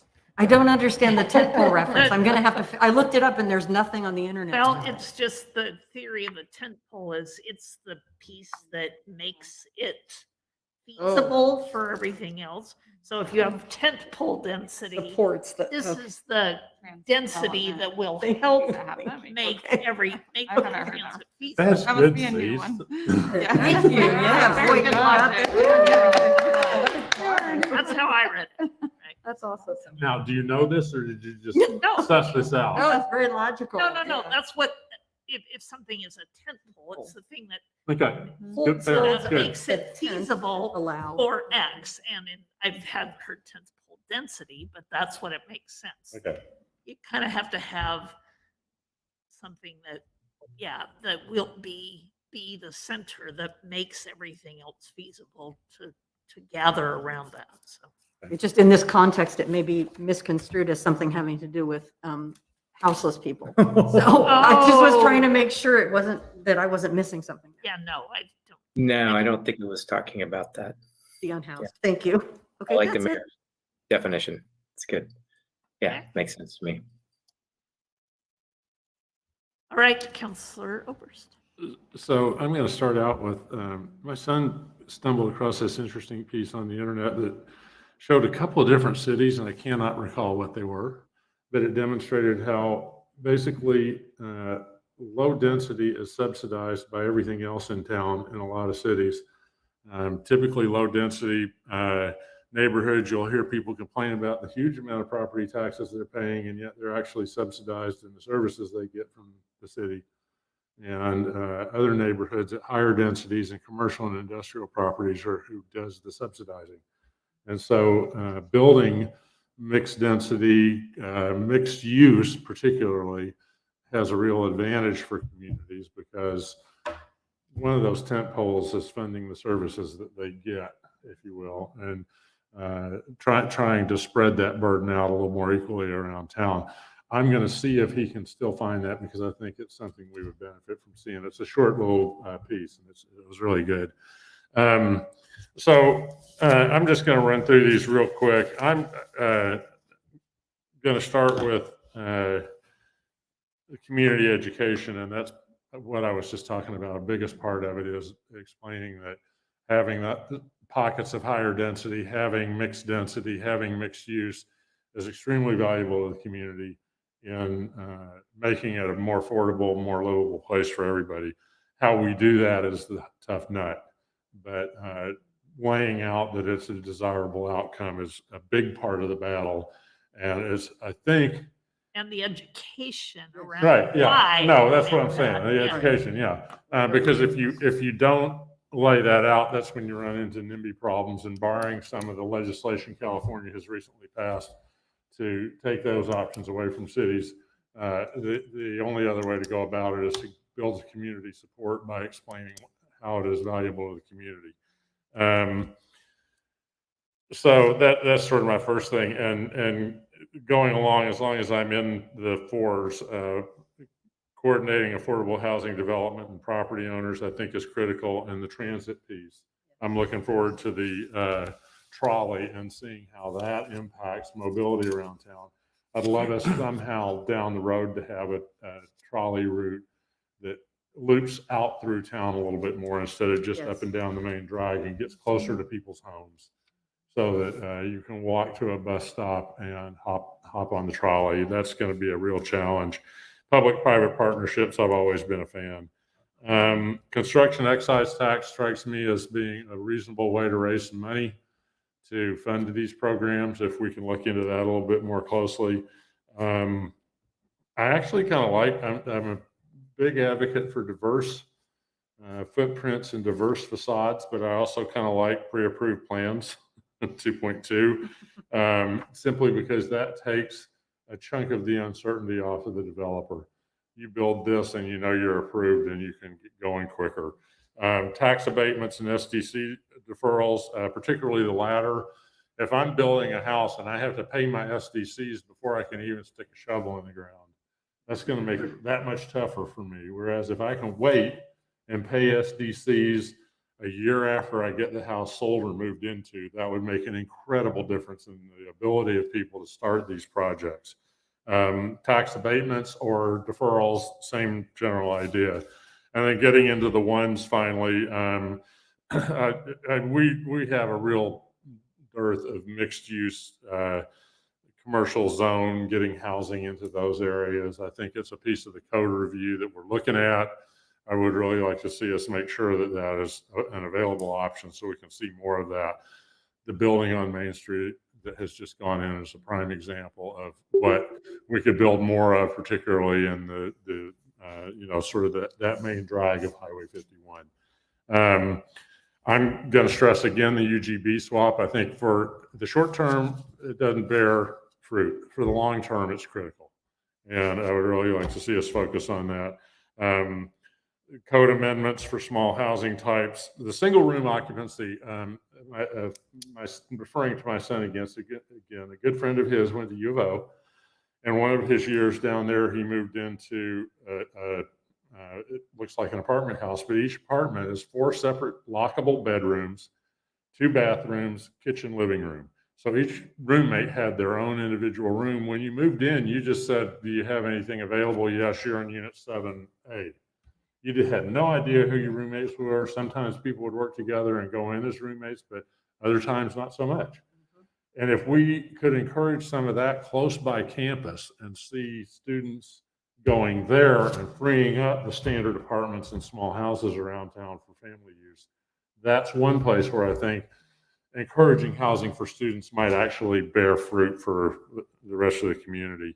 And yes, make universal design more universal. I wish it was completely universal, and that when you build a new house, you had to build it to those standards. But okay, I know that's asking a lot. And then my final thing is I really do think it's critical, and it's for the good of the city, really, in the long run. I think when outside developers look at our statistics and say, oh, the city's got 35% poverty levels, and a lot of that is due to students and some of our clients in some of our group homes who have 0 incomes, and yet they show up as an individual, and it works into the statistics. Do we really have 20% of our population that makes under $10,000 a year? And I'm not sure about that. I would love to know more about that. Do we really have almost half spending 50% of their income on housing? Is that, an accurate reflection of what's going on? I'm not sure. And then the last one, we have 2 churches in town with big property empty right now. If they're interested in building affordable housing on those properties, I would love to see us do whatever we have to do more quickly than the code amendment process to help make that happen. There's 2 big properties that could house a lot of small units. And that's all I got. Sorry, I went on. I do that. I'm going to let them make notes for just a second. Well, and just to spring off of Councilor Oberst, and I wonder if the churches worked with the community land trust idea. That could be. Yeah, connect the churches. We have got these 2 great church leaders, and they can talk with community land trust people. Yeah. Love to see if we can get something going there.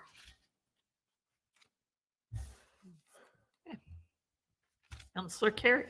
I would just say, sort of in reference to a couple of people, and John, you in particular, but I think we need to look at increased density neutrally. We're looking at the way we are talking, and myself included. Increased density is a good thing. It isn't necessarily. It isn't necessarily a good thing. It's a neutral thing. Mm-hmm. Some people don't want to have anything to do with it. Right. That's true. You can be very dense with 6 cottage clusters in a 6-block area. Right. But that isn't necessarily good. So we just have to look at it as a means, Right. rather Agreed. than as a outright solution. No, I would not argue it's a solution, John. Because I really don't know, as we look in especially in our single family or single, whatever it is. Yeah, I'm still learning as I go too. The low density, Right. if we increase by 1 instead of 5 units, go to 6 for argument's sake, that's 1 more of those. If we put that across the developable land in that, how many units will we derive?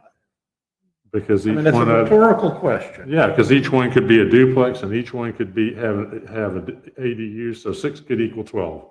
Right. Absolutely. So in that case, we get quite a few.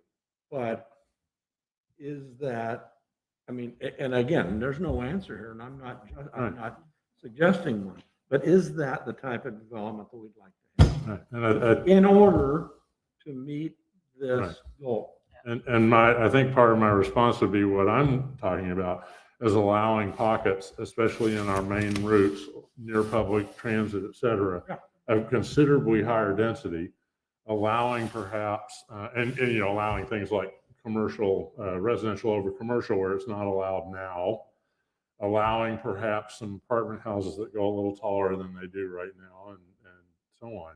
I think there's some solutions that don't necessarily result in what you're Yeah, because I agree that would be problematic, but still trying to get some more density going in appropriate. And I hate to say appropriate places, but in places where it makes sense. So If we go get more dense, we also are likely to push parking onto the street. mhm. Yep. And that's another factor that's Right. either good or bad. Right. It's just a factor. Counselor McKeel, then Counselor Salinas Oliveros. I think as we are looking at this, my concern is that we keep a focus on affordable housing that can be purchased. Because what's really important, I think, to the financial health of a city is when you can grow that generational wealth. And so if we just look at apartments, that it's a rental unit, then we're not going to get that financial wealth and I'm not going to stop talking because you know what that means. I don't have to keep explaining it. And I'm concerned that then looking at affordable housing, these units are also cheaper for people to purchase and then turn around and rent. So how can we make sure that when we start making more affordable housing available to people, we're not making it available to landlords? Because I think that can also cause detriment to a city. And with that, I have a question for Matthew. When you're done taking your notes, so you're looking down, sorry. So I've seen that there's like a matching savings program to help families or young people or people who need to, doesn't even have to be a young person, save for a down payment. But I didn't see that in any of your report, and maybe I just missed it. Is that something that still has happened? Does the government support that, or is it an old idea?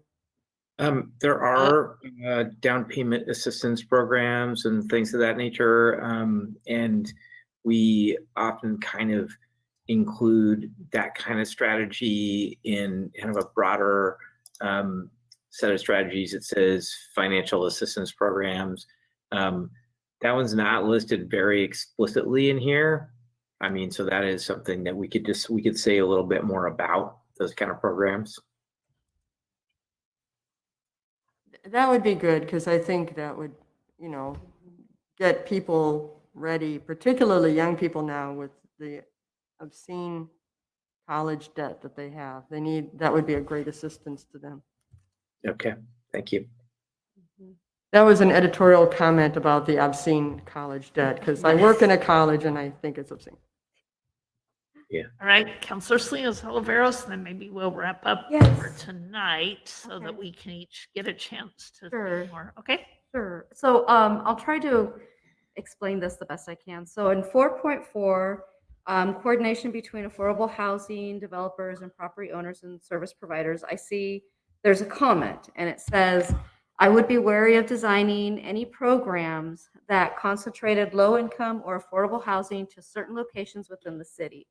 So I really appreciate that faith-based communities maybe have land to develop low-income housing. And so I'm more in support of integrating these affordable housing and low-income housing within communities. So what happens is if a certain group of people are concentrated in one area, then they can only grow possibly within that area and never grow out of that area.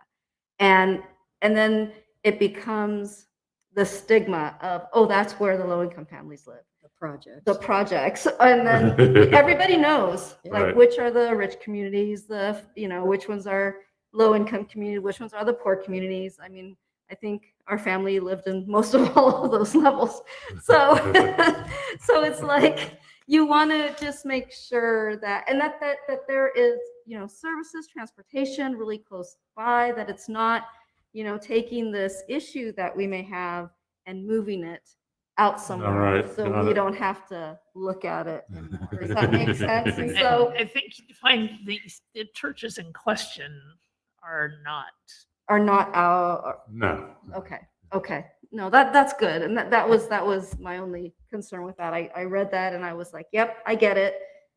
Yeah, so, I think we're okay. talking about Okay. that are parts of neighborhoods. Okay, Yes. perfect. Good. That's good. That's good. Thank you for clarifying that. Yeah. Thank you, Matthew. All right, Matt and Carrie, I think. Madam Mayor, do you have any you would like to I'm draw not- attention no, to? I'm going to think through also and throw that in there. I think we've identified some I think we're really interested in. And I think there'll be some good consensus on this. Mm-hmm. And this is really good work. Yeah. Both y'all. Yes, thank you. And everybody who works with you, for you. Yeah. You know, Really it's, good. Liz, I don't know who you have, Matthew, but good Carrie's work really all the one. around. She's keeping quiet tonight, but she's the one. Well, Thank you, Carrie. well thought out and well-constructed document. It was a page-turning tome. That's. It's really good. A lot of stuff. The War and Peace of Housing. All right. Well, thank you very much. Thank you. It's a great effort. Great. I don't mean to be disrespectful. I really do. It was really great. Thank you. Yeah, not at all. Thank you. It is exciting to see this move forward with our code amendment and see these things in come into clarity. So that's great. All right. Good night, Matt and Carrie. Good night. Thanks. Thanks, everybody. Thank you. Thank you so much. Sticking with us this late. Yeah, absolutely. Bye-bye.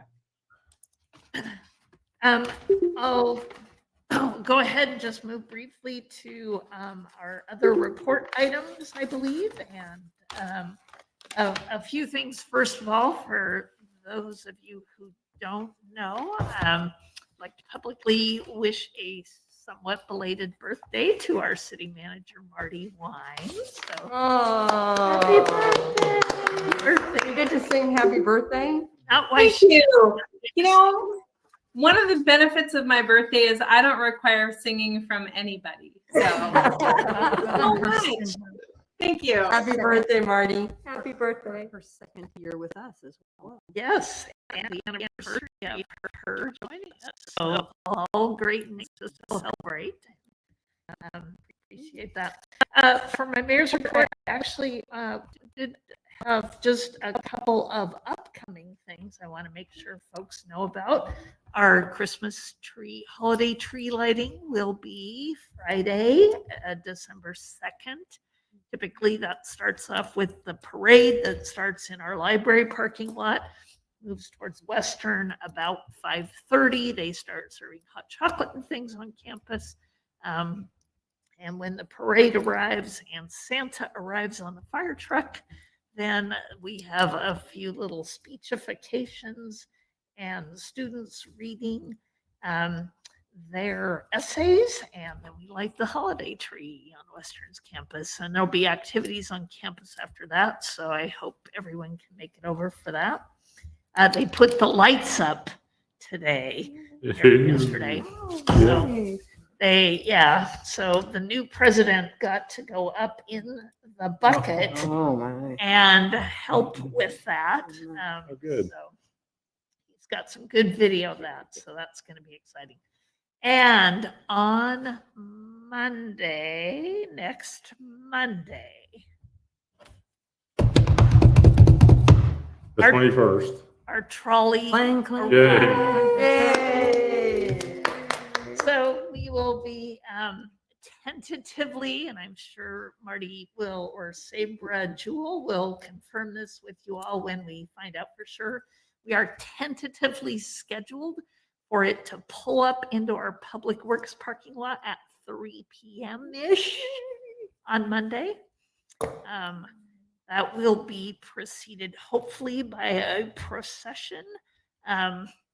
Hopefully we got a few things planned, picking up our state representative and state senator at the Capitol, picking up a Chariots person at Chariots, and then having everybody get on board, stop and pick up our President Peters at the university, and all show up at the Public Works. So you'll get more information. That's our tentative. Our trolley company says it'll be here Sunday night, and we can celebrate on Monday. I have a Those are the things I have for you. Also, Suzanne, last week you were able to attend the RDI celebration for our food entrepreneurs. I just wanted to hear a little bit about this. Was a cool program and Yeah. So Rural Development Initiatives put on a class at Indy Commons with the Shared Commercial Kitchen, and it was presented in Spanish for Spanish-speaking individuals to come and learn about opening a food-based business and get their food handler's license. So they invited the City of Monmouth and City of Independence to, at the end of the class, kind of share what business resources they have and some ways that we can help encourage their businesses to launch in our cities. So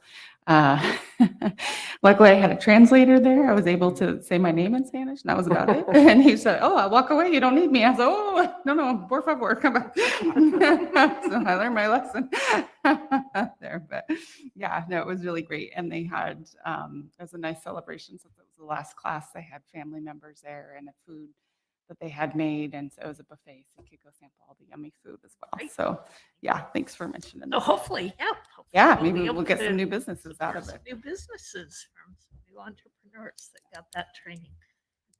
So that is all I have at this time. I do want to move to our reports of boards and commissions. We have a couple of things first, and one is some very sad news. One of the members of our historic commission, Bob Edgar, passed on Monday. So unfortunately, he has served on the historic commission for several years, been involved in some of these big projects, and we're sorry to lose him and send our condolences to his wife, Connie. We also have some appointments tonight. You received applications for the budget committee, and we sort of left it open for these last couple of weeks to see if we could attract any new applicants. You received a third. So tonight we have 3 positions there that we're kind of getting pressure to get them appointed so they can start orienting. Those appointments I'm asking for your consideration are the reappointment of Rich Graham and Randy Lowry, who have both served on the committee. The new application was from Dr. Anna Karaman. She is Vice President of Finance and Administration at Western Oregon University, and has wanted to kind of get more involved and asked if that would be a spot she could contribute to. So her application came out. I've been trying to get her on the tree board. I know. Wow. And everybody who lives next door to Carol generally gets dragged into the tree board. But your next door neighbor, Anna, has asked about budget. So I would entertain a motion to So approve moved. applications. And a second? Second. Oh, Okay. go ahead. All right, we're got going room for with, 3? huh? There are Three, room- three For the openings, 3 positions. 3 openings, 3 residents, 3. Yep. Budget committee has to be all residents, I know. And so, yeah, Rich Graham, Randy Lowry, and Anna Karaman, a motion and a second. We're giving to Counselor Belts. All in favor, please signify by saying aye. Aye. And none opposed. We will move those forward. Thank you. That brings us to any other board and commission reports. Counselor Oberst. Parks Board met on the 12th of October. I'm sorry, that was the previous meeting. We met on the 9th of November. There we go. I was looking at the wrong spot. So I told you last time that we have had a little postponement on start of construction for the skate park. It's a bigger postponement because it's really hard to build a skate park in the rain and in the cold. So it will be March before they start to work. And which of course will dovetail neatly with baseball season. So it's going to be a little bit of a challenge, but I think it'll all be good. And as of that meeting, we were waiting to hear on the paperwork from Oregon State Parks. Should come some point this month. And then as soon as we've got that in hand, design work gets underway. We have 3 vacancies on the park board, and there's talk of, gee whiz, could we find somebody from CYS who might be interested in being on Parks Board and or the Y? So those are actively being explored. And then finally, as part of the development of new housing on Riddle Road, the city has been donated a chunk of land, and included in that is construction of some park equipment to sort of jungle gyms, if you will, the modern ones with the powder coated pipe and all that, one for younger kids, one for older. But the majority of that land is severely constrained by wetlands and floodway. And so the question is, what do we do with it? The Parks Board had a very lively discussion about it. And the conclusion was, gee whiz, how nice to have some wildland habitat in our park. And perhaps some low impact trail like bark chips, so you could walk down through it without worrying about impacting it with actual paving, and easy to replace in the spring, a bench or two perhaps. The concerns about this park are, it's right along Riddle Road, so let's put in some vegetation to screen it. There will be a sidewalk along Riddle Road in this area, but parking is also an issue because there won't really be room for parking on Riddle Road. There's going to be a crosswalk across a bike lane on the east side of Riddle, but again, it's a little constrained for space through there. So those are the concerns, but all in all, it was a really good discussion. And I think that this park will be a really nice addition to the city's park system once it comes in. So that's where that one is. I'll let you know more as design proceeds. Great, thank you.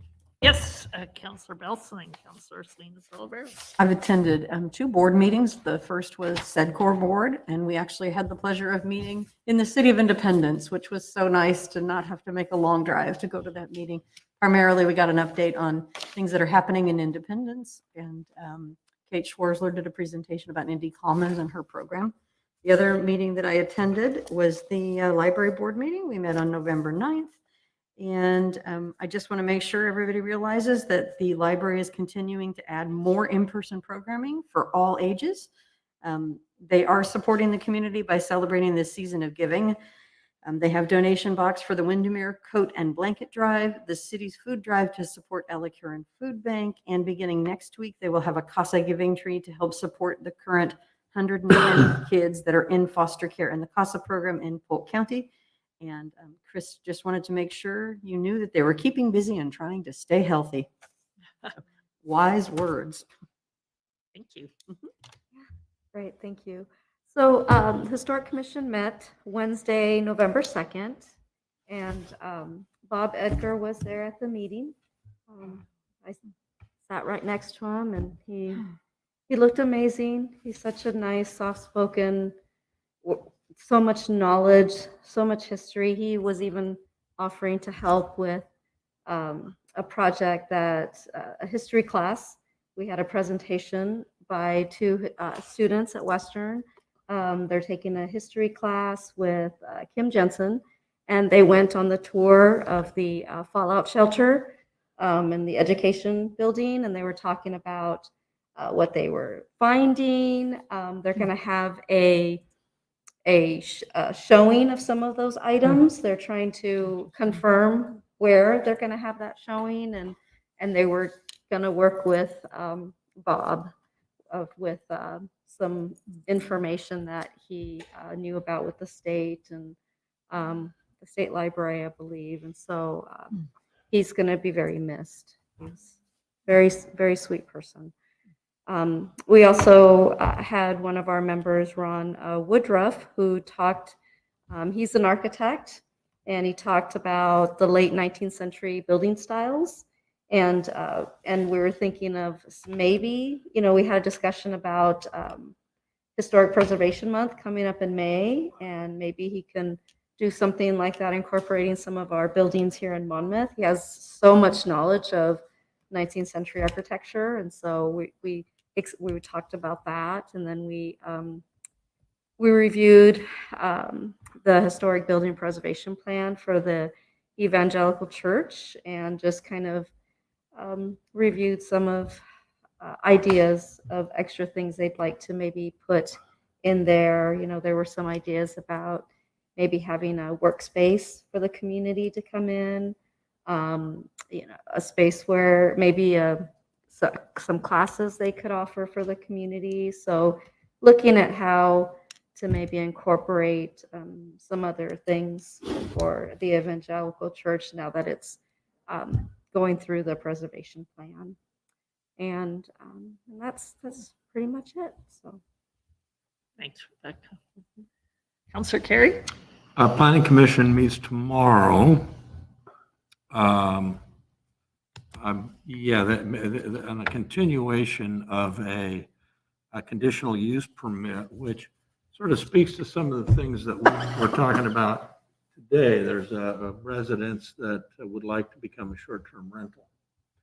And people have moved out and they would like to get it into the short-term rental pool and not make it available for long-term housing. They've got the reasons.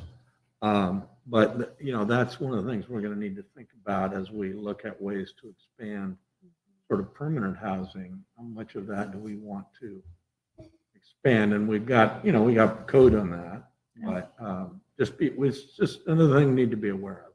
So, and there's a pretty extensive amount of public comment that's been made on it. So interesting to see what they do. Thank you. Yeah, Counselor McKeel. In the continuing saga of the tree board, we're still trying to figure out how to keep trees alive in Madrona Park. We have a new member, Teresa, who is bringing some of the expertise that she has with other tree committees that she's on. And it looks like she's going to be able to, we're cautiously optimistic. And we're also looking at having an extension worker come and help us look at maybe how those trees are getting placed in the ground. And then Russ said, if we make sure that they're next to like irrigation, they can get better watering. So we're still problem solving. We did have members of the tree board go out and write the fir tree. I don't know if you saw in Madrona Park, it was like a 45-degree angle. Somebody had already gone up and made it a little bit better, and we finished it up. So now there'll be a stake there, and it's bless the heart of that tree. It just wants to live. So the other thing that I wanted to talk, just remind people, December 1st is World AIDS Day, and we have an event commemoration at Western Oregon University at Hammersley Library in room 107. And we'll have a speaker and the viewing of the band played on, which actually looks like an amazing film. So if you can get there, it should be a really great event. And it looks, the band played on looks at the history of the AIDS epidemic and up to more recent times. All right. And that takes us to our city manager's report. Marty. Thank you. Mayor and council, I have some notes that are just follow on. Some of them are follow on notes to things that you've mentioned tonight, and they're sort of random. So I'm just going to take them in any order, and I hope you'll ask me questions if you have them. I would say, I'll start with thank you, Mayor, for mentioning the trolley arrival on Monday. We are excited about that. It's the first of our 3 trolleys that are going to be delivered. And so our hope is to be able to have the trolley also roll in the holiday parade that's coming up on December. Yes, we're excited on December 2nd. And we're working to arrange for the vehicle to be part of that. I would also mention that somebody said something about the on-demand option for the trolley, and the goal is still to be able to have that available. So it's not only going to be a fixed route. There's going to be there will be an on-demand option. It's not going to be instantly available, but I think as we roll out the service, our community is going to be able to call on the trolley to come to places that are not just along the fixed route. So I just wanted to mention that as well. but we'll keep you posted about near term when you can come meet the trolley next week, because we're excited about the first one rolling into town. Another new thing that you're going to see in town, if you haven't already heard about it, is you'll remember that our urban renewal funds were one of the contributors to the Monmouth Independent Chambers sign, the reader board sign. It's a wayfinding sign that this morning started, the groundbreaking and installation of the sign started this morning. And so it was delivered and installed today. And you're going to, when you drive up and down 99W, you're going to be able to see the announcement of events and wayfinding for the Monmouth Independence Chamber. So that's really exciting. And that's a long awaited delivery. It's one of the things that I serve on the chamber board also. And I know that our executive director of the chamber has been anxiously awaiting the delivery of that sign. And hopefully we'll all be able to announce community events that are happening on that sign as the reader board got installed today. Councilor Obrist mentioned Monmouth Recreation Park. We did receive the local government grant program agreement today from the Oregon Parks and Recreation Department. So you'll remember that grant agreement going forward is very exciting, because that means that we can start the design process. And so the whole reason that agreement is going to be in place is that we're going to be very early next year beginning the design process on Monmouth Recreation Park, and that's complementary to our skate park project, and we're really excited about that getting moving too. Again, this is random. I was asked by one of you to please get the packet out when there are lengthy reports, so that you can all have more time for the council to be able to read and review the materials that you get. I know sometimes we send you really lengthy packets to read, and our goal is always on Tuesday or Wednesday to publish and then deliver the packet to you with 4 or 5 days to be able to read. But I'm going to also, with my city manager report, try to let you know when we've got something that's big coming up. I think about things like the opportunities to recycle report. Code amendments are always something that take a lot of your attention and time, and we'll try to get those to you in advance, even if they're in draft form, so that you have enough, you can plan your time to be able to read those. We want to respect your time in that regard. So I just want you to know we heard your feedback, and I know it's not always easy to go through a multi-100-page report ahead of a Tuesday meeting. So